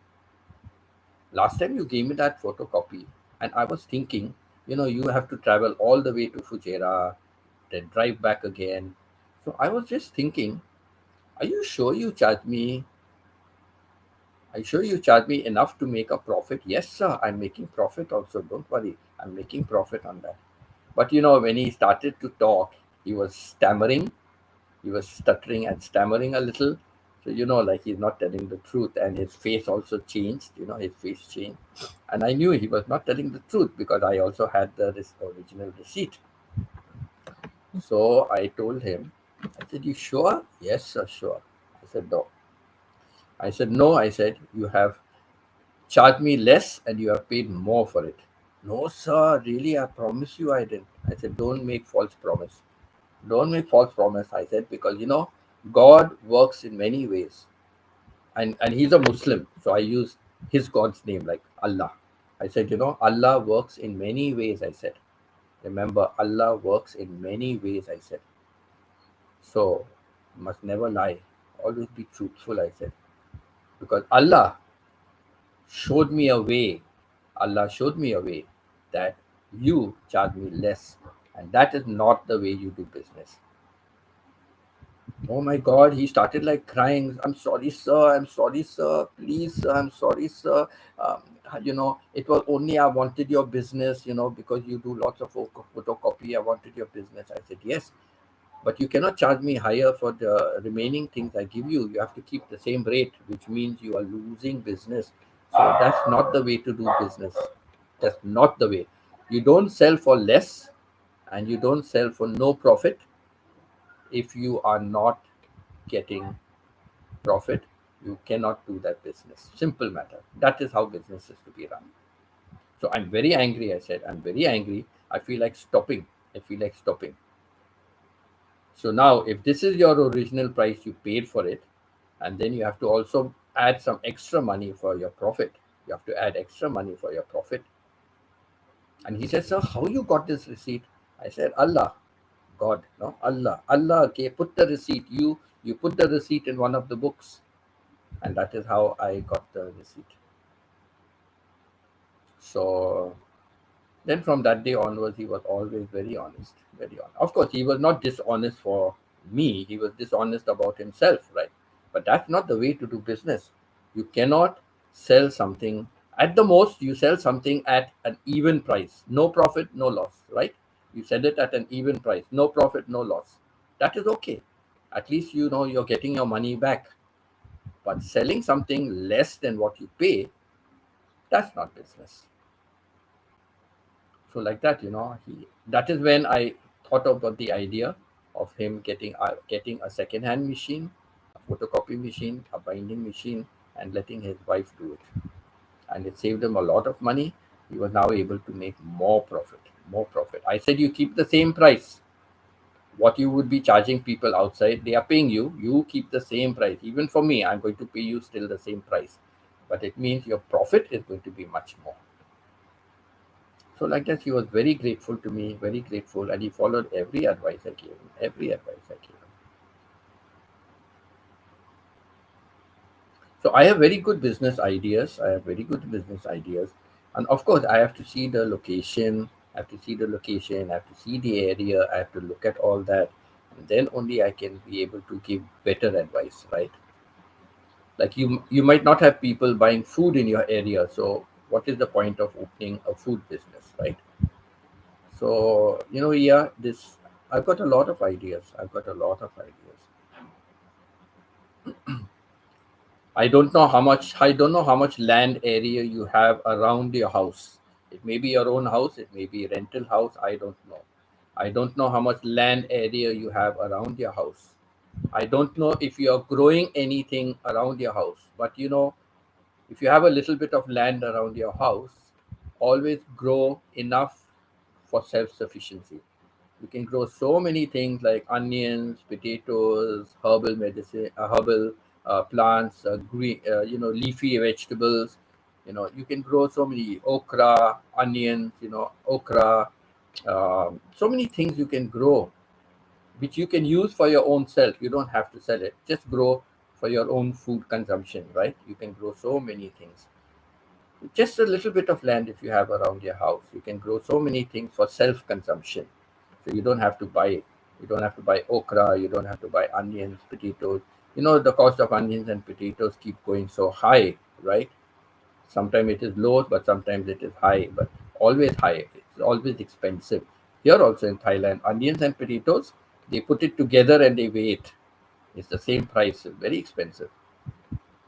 So, if you have a little bit of land, always grow something around your land area for your self consumption, not as a business, but for yourself. You know, you save on that. You save a lot on that. So, yes, so, that is it.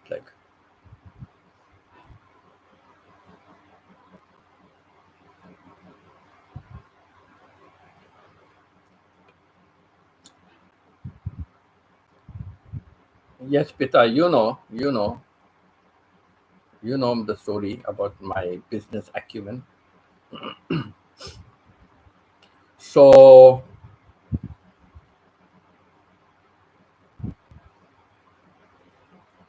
like the person in Cebu who was making the desserts and pastry and all, I told that person also, when I come to Cebu, wherever you are living, if you can come to where I am living, stay in the nearby area, stay somewhere nearby, not with me, stay somewhere nearby, and you can do this business because her daughters are staying somewhere nearby where she says she could stay. She's now gone to Davao to stay Davao. So she says I can stay with my daughters, but I don't want to cook anymore. And I asked why. No, I'm very tired. My body's tired. I don't want to cook. So honestly, you know what I think now? I think I wonder whether she really sold, what she said she was selling the desserts to the workers and all. At the back of my mind, I'm thinking negative, right? Why you don't want to cook? What is body tired like? I told her I can help. I can help with cutting and doing things and all simple things. I can help, and I will be living like in a condo. So in the condo means there are so many people.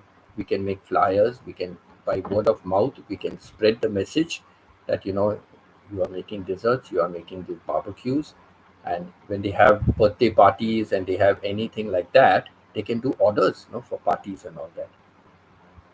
So now I'm beginning to think maybe she was bluffing me, right? Maybe she was not doing any business, right? Maybe because I didn't ask her. I said, open your bank account, how to divide the profits, how to do it. I showed her everything. I gave her the Excel sheet printout. I gave her the attachment. I said how to do it. But now I'm thinking when she says, no, I cannot cook. If you want, I can come and live with you. And I said, no, that's not possible.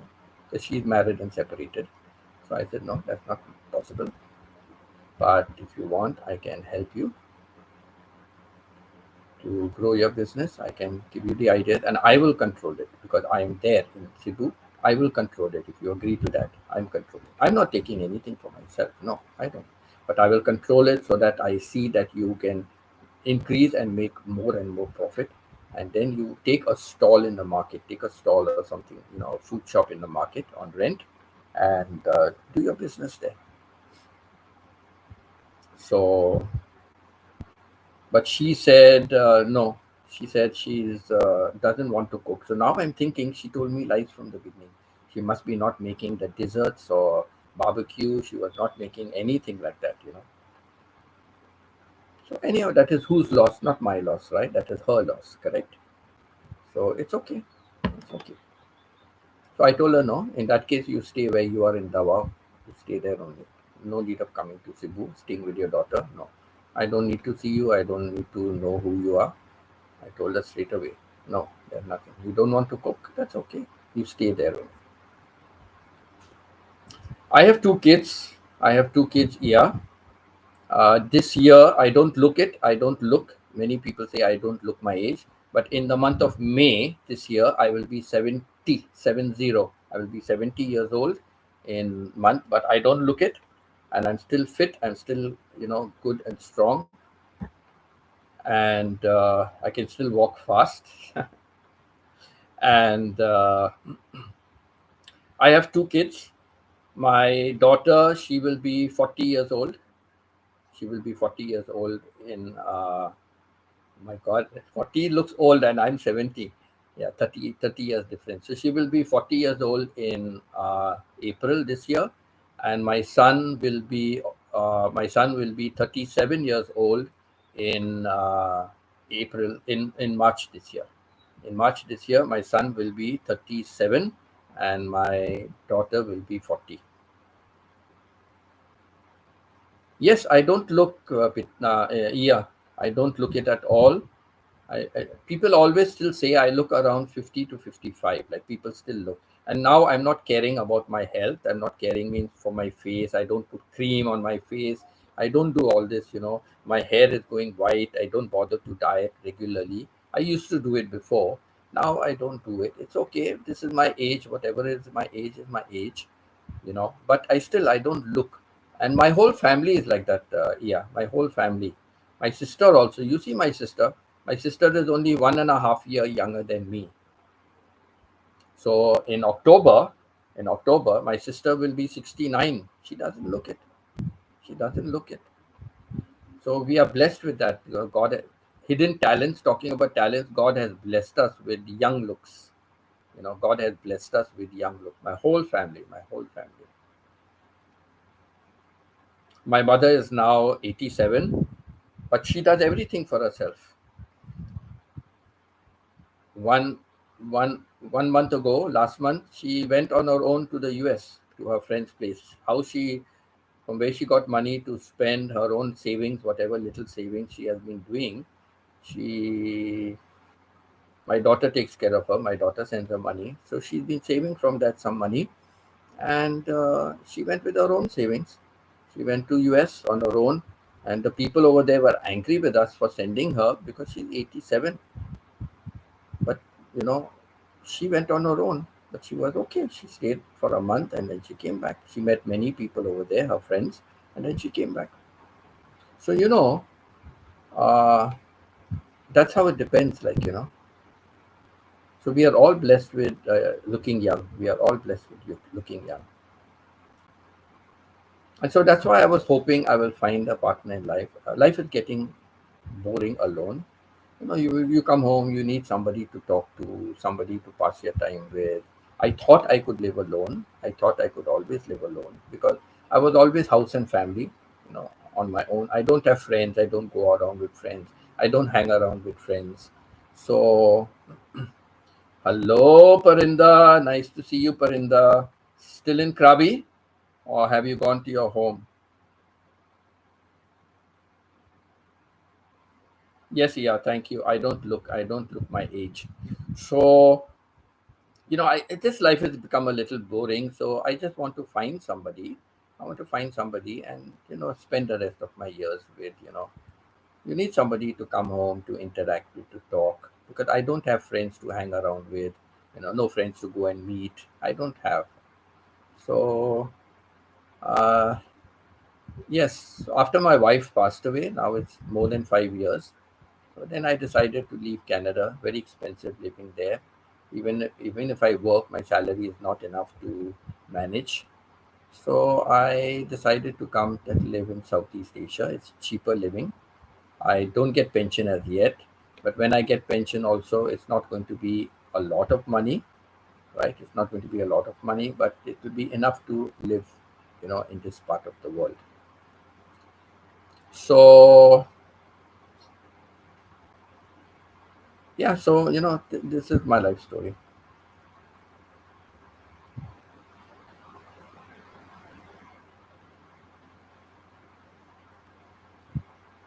Yes, Parinder, it's good. It's good also that I'm keeping myself busy with this YouTube channel, and even my nephew always tells my sister. My nephew always says, "I admire Uncle Winston. Even at this age, he keeps on doing new things, and he's never stopped learning. He's never stopped doing things, and like he was telling me, uncle, it's nice if you invest in some accessories, your lighting and all that. And I said, yes, my son, I know, but it costs money. I don't have the money right now. I don't have the money. And I just followed YouTube's advice. And I saw on YouTube, even if you have a phone, don't worry about accessories. Just start shooting videos and posting on YouTube. And that is what I finally decided to do. And I'm happy I did it. Now, here my lighting is not good, but it's okay. All of you are watching, all of you are patronizing, all of you are giving me support, all of you are watching my replays. You are trying to build up my watch hours so that I get monetized. And what am I going to do with my monetized money? I'm giving it to helping some children go through education. And I think the only country is Philippines. I would like to help the Filipino community because I know so many of you now, but I planned this from before. Even if you ask my ex will tell you. And if you ask anybody else who I know from before, they will tell you from before that I always planned that I will come and I will teach Filipino children free of charge. I'll help them with their studies, with their English. I'll help them to become better speakers of English, know English thoroughly. And I'll help them free of charge with their school studies. Of course, the law says I cannot work, but if the law can accept that these are poor children, I'm not taking money from them, I'm just doing it privately to help them. If the law accepts that, I would do that. So, and then there's the rules also, like foreigner cannot be with a child alone, and the parents have to be around and all, lots of rules in Philippines, right? So I found out all these rules and regulations. That's why if I go to Biliran and stay, Rosemary said that I said, oh, her school, her ex school doesn't even have coaches. The students are not trained, for tournaments. They just go like that and play at the tournament without any training. So I said, "Oh my God, I'm a sportsman myself." So in the evening, you can hear all about my sporting activities. In the evening, my sister also will talk a lot about. So the evening topic is sports. So you will hear a lot about that. So I said, I can help. I told Rosemary, I can help in your school. I'll be happy to train them, and have regular training and then go with them for their tournaments and all. I would enjoy myself doing that. And she said, yes, Winston, if you like the place over here, don't worry about working. Nobody will worry about that because in this part of the world where she's staying, she's saying nobody comes to check and do all that. So you can work without any problem, and everybody knows that the school is poor and they're not having money to pay. Everybody knows that. So don't worry about all that. So that's the only reason why I thought of going to Biliran. And it's a provincial life. I love province life. It's on a mountain and all. I love that. So I know I would be happy. And mostly, I told you, I stay to myself. I can be at home 24/7, no problem. My laptop. My laptop, even when I was married, my laptop was my first wife. My legal marriage was my second wife. My laptop was my first wife. Because I spend more time with my laptop than I spend with my wife. But that's the truth. That's the truth. I spend more time on my laptop than I spend with my wife. So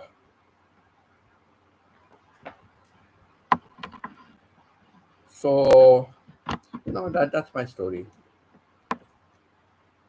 Now, a person I know has approached me on another venture, offered me like a kind of a job, okay, kind of a partnership program or whatever it is. Like I'm just happy. I'm just happy to be part of her company. I'm happy to be part of a company. And she said also I can work remotely. So no matter which country I am in, I can work remotely. So that will be good because even if I settle in Philippines, I can get a proper Wi-Fi, Starlink or something. I can invest in that. So I have no problem for Wi-Fi. I have no problem for internet connection. I have no problem for faster speeds. So I can invest in that because then I can, for the purpose of my work that I will be doing for that person's company, I will be able to work efficiently. And remember, there is a big time difference between the Western world and the Eastern world, right? So it doesn't matter. I could, adjust my timing according to that, and I could work like. So I'm really looking forward to coming on board with that company and making it a success with my contribution over there. So and I even told that person, I said, if you want, I can relocate to Canada for 6 months, and during the snow period, I can stay out. And she said, no, no, you can do it remotely. As long as you are able to do the work, you do it remotely. Because, that kind of work is like I'm dealing with many, many kind of institutions, all right? So I cannot possibly go to visit every institution, right? So I will only be able to call them, speak to them, Leon, layers with them, liars with them. Uh, you know, I got confused with liaison and liars. Same word, but different pronunciation for the different way it's used. So I was wanting to say liaison, like liaison. So, but liars with somebody. So liars with the people. So I can do that, remotely. But what do you think the time difference if I stay in the eastern part of the world?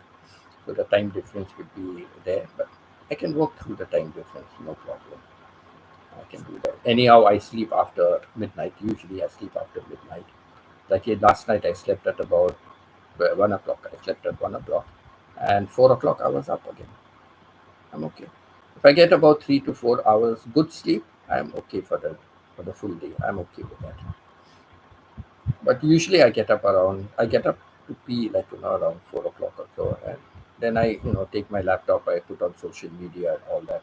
But today, like I did not put it on social. I put on social media in the morning because my videos are set for midnight my time. So I posted on social media and everything.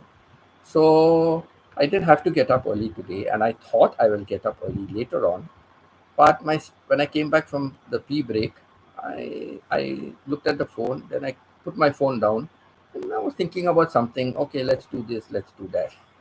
Check this message. Check that message, and then I saw Parinda also. I saw some Parinda. I saw your videos. Two videos I think I've seen. But one video I saw Pita 4 days ago. She has commented 4 days ago. So I was wondering how did she comment 4 days ago? I have just seen this video. And the video just popped up like on my notification. So I don't know why I didn't. I've subscribed to your channel, all notifications subscribed to, but I don't know how I did not get this one. But I discovered it 4 days before. But I was able to good points about Thailand.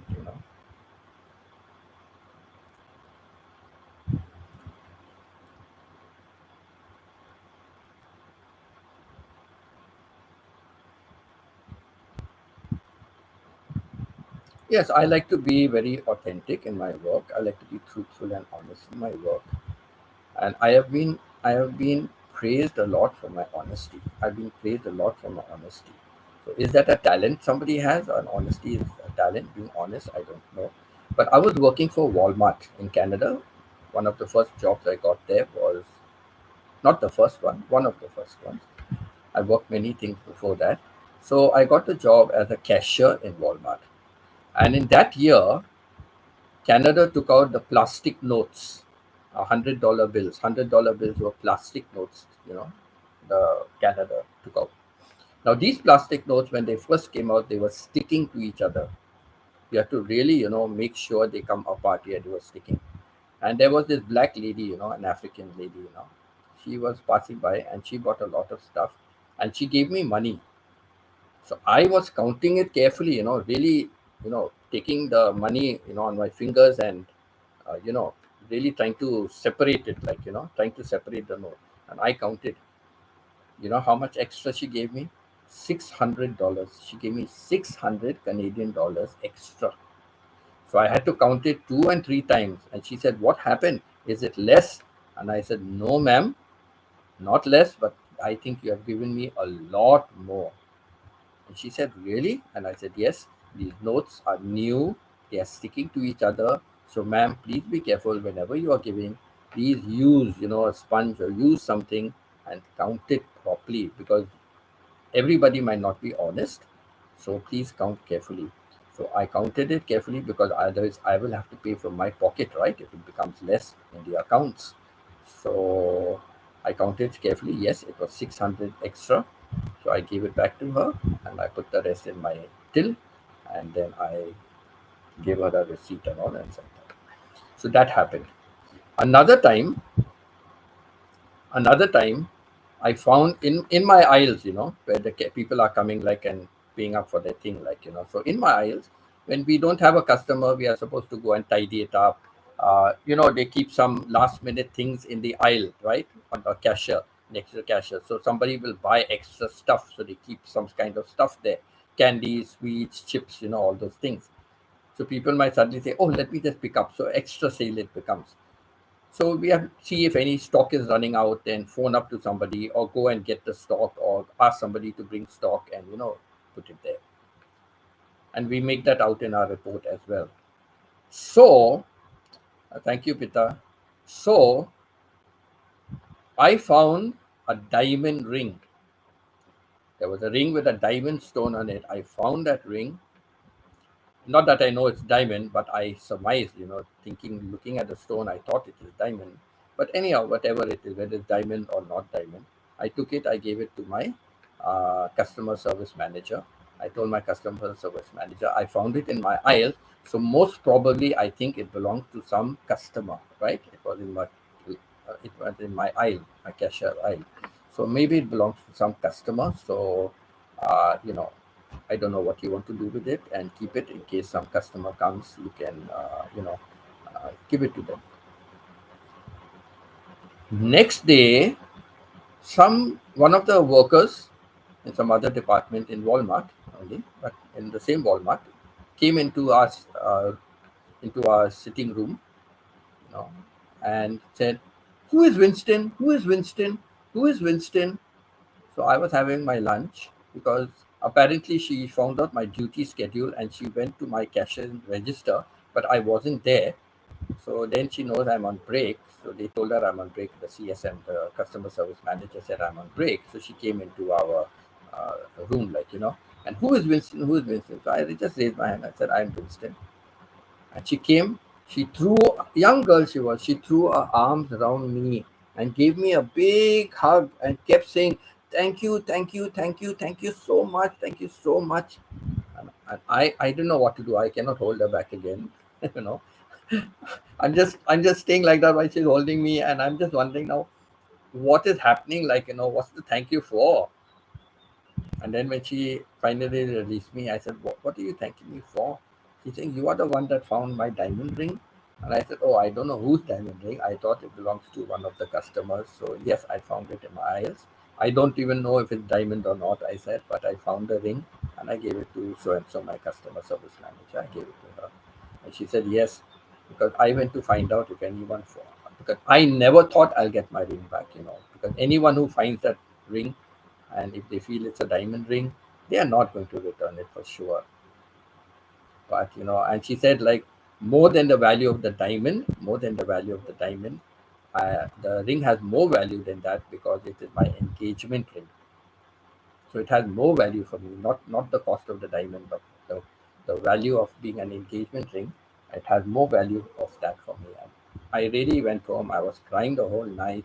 I was telling my family, I'm so sorry I lost. I told my fiance, I'm so sorry I lost the engagement ring. It's so sad and blah blah blah.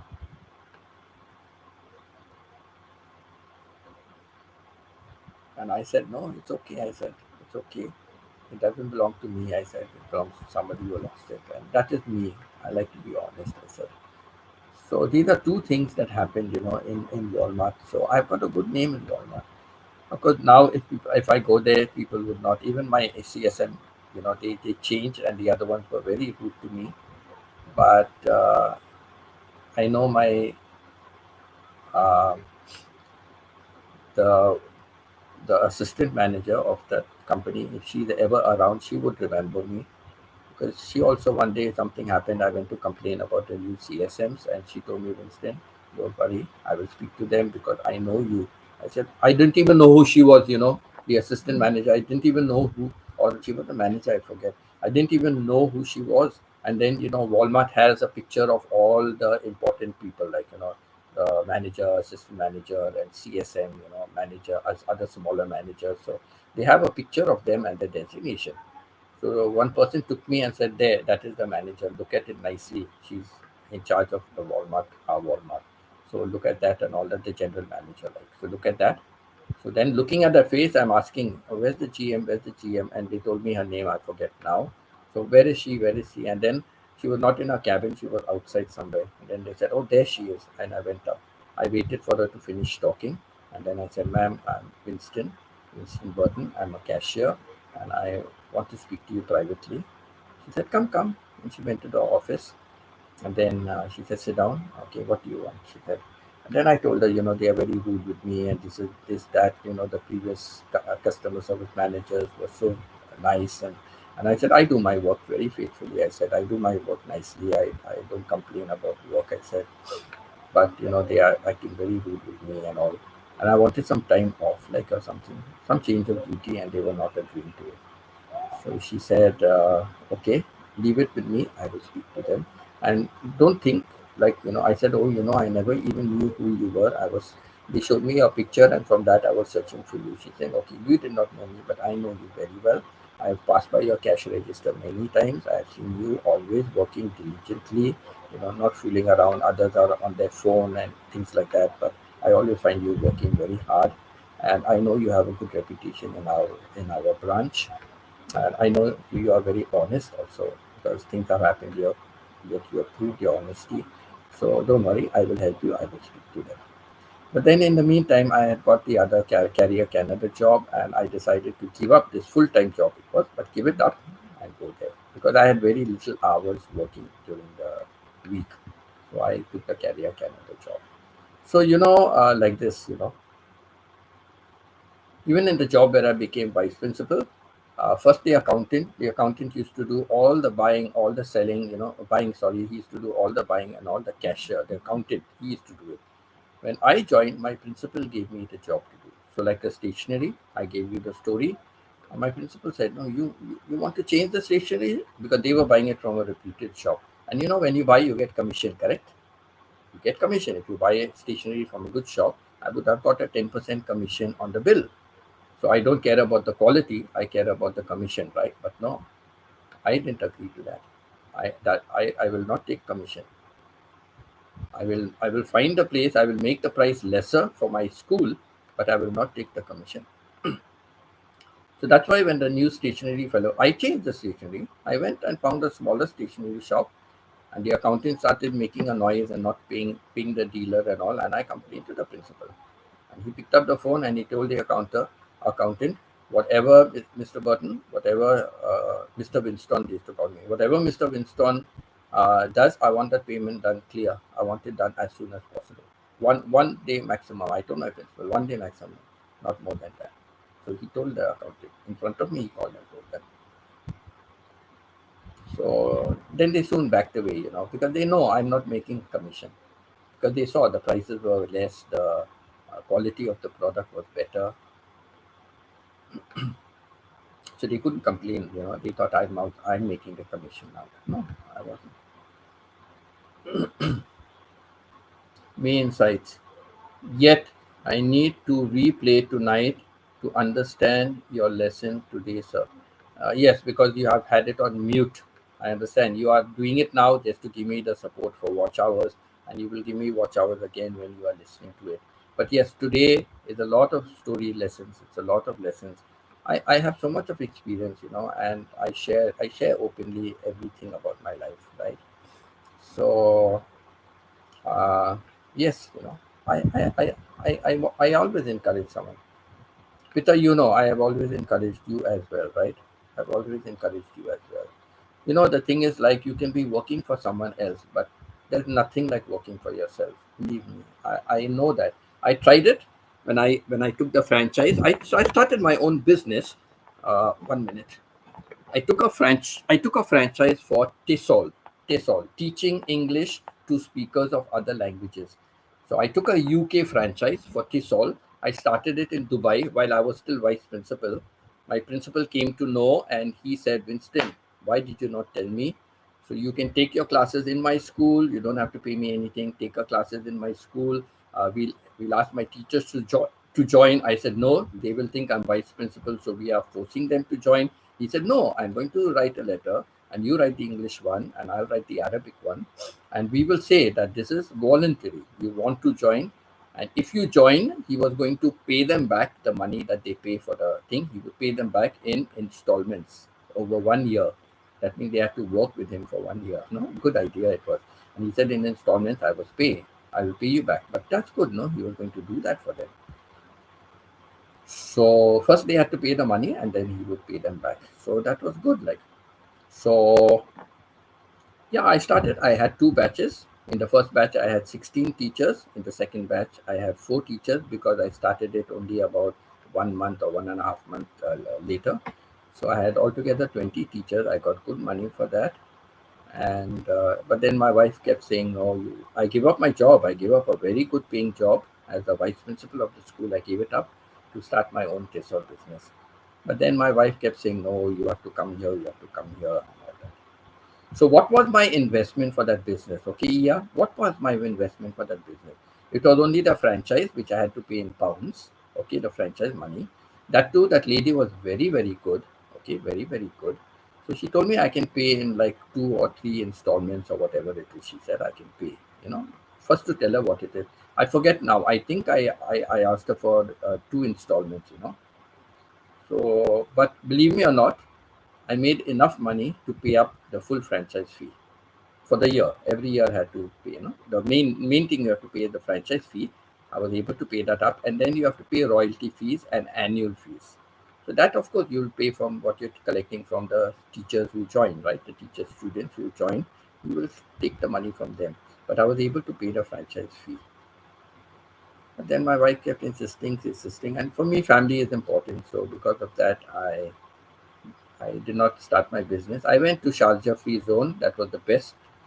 There was Dubai Free Zone. There was Jebel Ali Free Zone. There was Fujairah Free Zone. There was Ras Al Khaimah Free Zone. Almost all the Emirates had free zones, but I saw the Sharjah one the best. Went and found out information, how I can do it, and it was like a virtual shop. I didn't have a shop, like it was just a virtual place. So, but I would pay all the fees and everything. So, you know, but I had to give it up and go to Canada. One of my worst decisions in my life was giving that up and giving up my dream and going to Canada. And then what happened? Few years later, my wife died, and I'm all alone back to myself. I tried to start the business again, but in Thailand, you need to have a good foundation of English to join that course. So they do not meet the criteria. Most of the people here, the teachers also, even if they teach English, they wouldn't meet the criteria to have that course. So I couldn't take a risk of starting the course because I have to pay the franchise again now. I had to take a new franchise and pay it again. And she made a reduction for me. She's very nice, person. She made a reduction for me. And Ia, that franchise I had, she gives one franchise to one country or one franchise to one part of the country. Like when I gave up and went to this, so she gave only to Dubai. She gave only for Dubai. Now in UAE, United Arab Emirates, there are seven emirates. Dubai is only one emirate. So she gave the franchise only to one emirate. You know what she gave me for one franchise fee? For one franchise fee, my daughter was the one who told me. My daughter said, ask for franchise for MENA, MENA. MENA stands for Middle East and South and Northern Africa. Middle East and North Africa. So Middle East means all the countries in Middle East. Saudi Arabia, Yemeni, United Arab Emirates, Jordan, name all the Middle East, countries. All that comes into that. So I could open sub branches. I could open sub branches, and my franchisor, the owner, said I can also open a sub franchise. So it won't be through her; it will be through me. But I will give her some money for that franchise. What I get, I will give her some money for that. But I could open a sub franchise of my, not her company, of my company, but her name, of course, it is, but my company. So that's when I opened out a Burton Academy. I had a website for the Burton Academy. So, I can you imagine for one franchise, I could do business in so many countries. I told my wife, I will need you for administrative work. You can be with me. Just let me set up everything and come. She never listened. She never listened. So, I gave up a wonderful dream, I gave up. I regret it. I regret it. I regret going to Canada, honestly. I regret going to Canada. I regret going to Canada. I've had nothing but problems ever since I've gone to Canada. Physical problems, mental problems, financial problems, just problems after problems ever since I went to Canada. But now I only have Canadian passport. I don't have any other country passport. I'm of age. I cannot get a passport from any other country now. So I have to stick with Canada. Right? I have to stick with Canada. I have no option.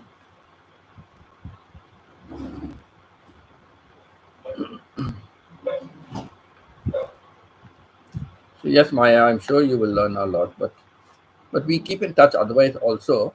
So you already know a lot about me. You already know a lot about me.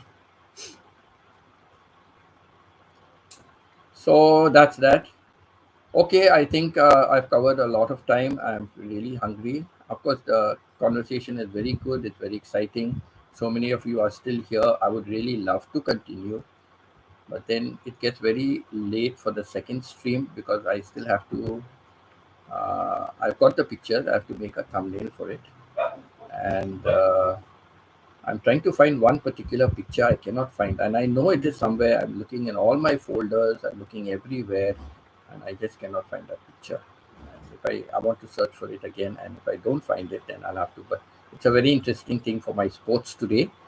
Uh, I'm putting about myself. Okay, I'll give you the secret. I'm putting about myself about sports. So I'm finding out some pictures. So there's one picture I want, but I cannot find it. So that's what you will see today. I downloaded ready-made pictures, but now I decided. Then suddenly the thought struck me last night. That's why I was awake for a long time, uh, getting the pictures because I know today I won't have time. So I stayed awake last night till 1 o'clock. I put together some pictures. Then I was searching for this one picture. I couldn't find it. I don't know. I hope it comes back to me where I saw it, and then I will make my thumbnail. So yes, I have to have lunch also, and I have to make some more videos also. So lots to do. Then it becomes too late. I have to get ready for my second live stream, the sporting one. Even my friend, he said to come over and go for dinner. I said no. tomorrow I will come and spend a full day with you and your wife. I will spend a full day, and because tomorrow I won't do live stream then. So I wanted to do the sports because Pita and my sister both agreed and said they want the sports in the evening, and morning they want to do the talent because my sister said she cannot be here, and uh, Pita said also she's at work and difficult, but Pita always gives me support, and all three phones she has kept my channel on. So nice, I thank you, Pita, so much. She watches a lot of replays. All of you are supportive. ER also I know watches the replays of mine and always promotes me on her channel. Always promotes me on her channel. So I'm thankful to God.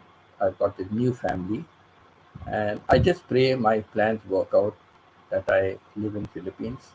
I want to live in Thailand. I love Thailand. I got used to living in Thailand. Uh, but I've not really found somebody suitable, and I cannot speak to anybody in English. Maybe I could learn Thai, so I can speak to people in Thai. But at the moment, my life is at crossroads. It's at crossroads. So let me settle down. Let me settle down with this new company. Let me settle down with this new company and start, my work for the new company. Let me relocate to Cebu. I have a nice place to stay, a comfortable condo. It's a studio condo, but good enough for me. So I like the place. The rent is quite cheap, so I'm happy. The owner is very nice. I deal with the British owner, but he's married to a Filipino who manages everything. But they are a nice couple, I guess. But so uh, you know, uh, I look forward to relocating and staying in Cebu. I'm really looking forward to that. I want to just settle down now somewhere. I thought Thailand will always be my home, but unfortunately, I decided to leave. And yeah, let's see how options work. Let's see how options work. So that is it. Let me put a little thank you note. Put a, put a thank you note.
Okay, I need to fill in some more words. So let's go and see how I can make it less.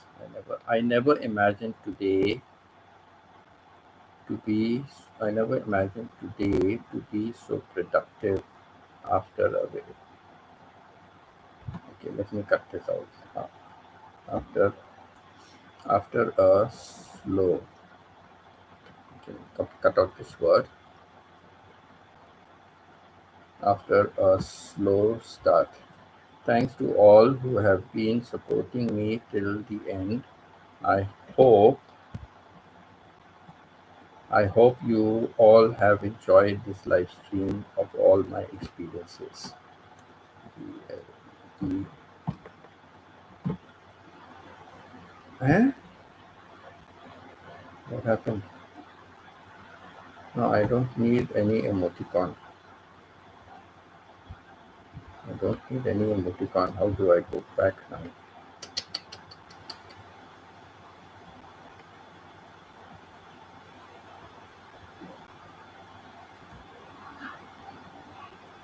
Oh no. Oh, here's my comments are up there. Okay. Wondering where my comments went. Okay. So BLESS. Let's do one more letter.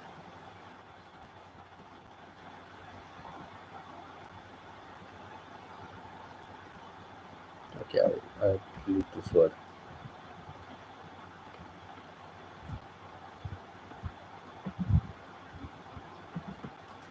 Bless you.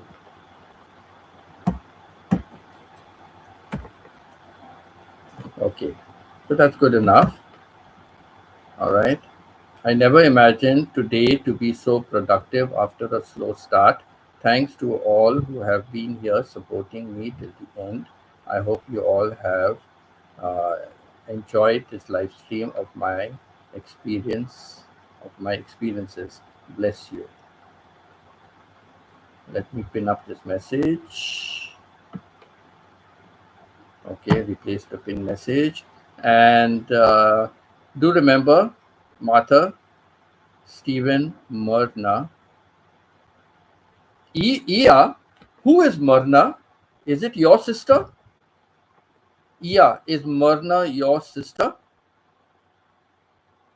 Somebody told me that their sister, they were visiting their sister in the hospital, and their sister's name is Myrna. I want to know whose sister's name is Myrna, and what is the condition of that sister, that person's sister now, because I keep asking everyone to pray.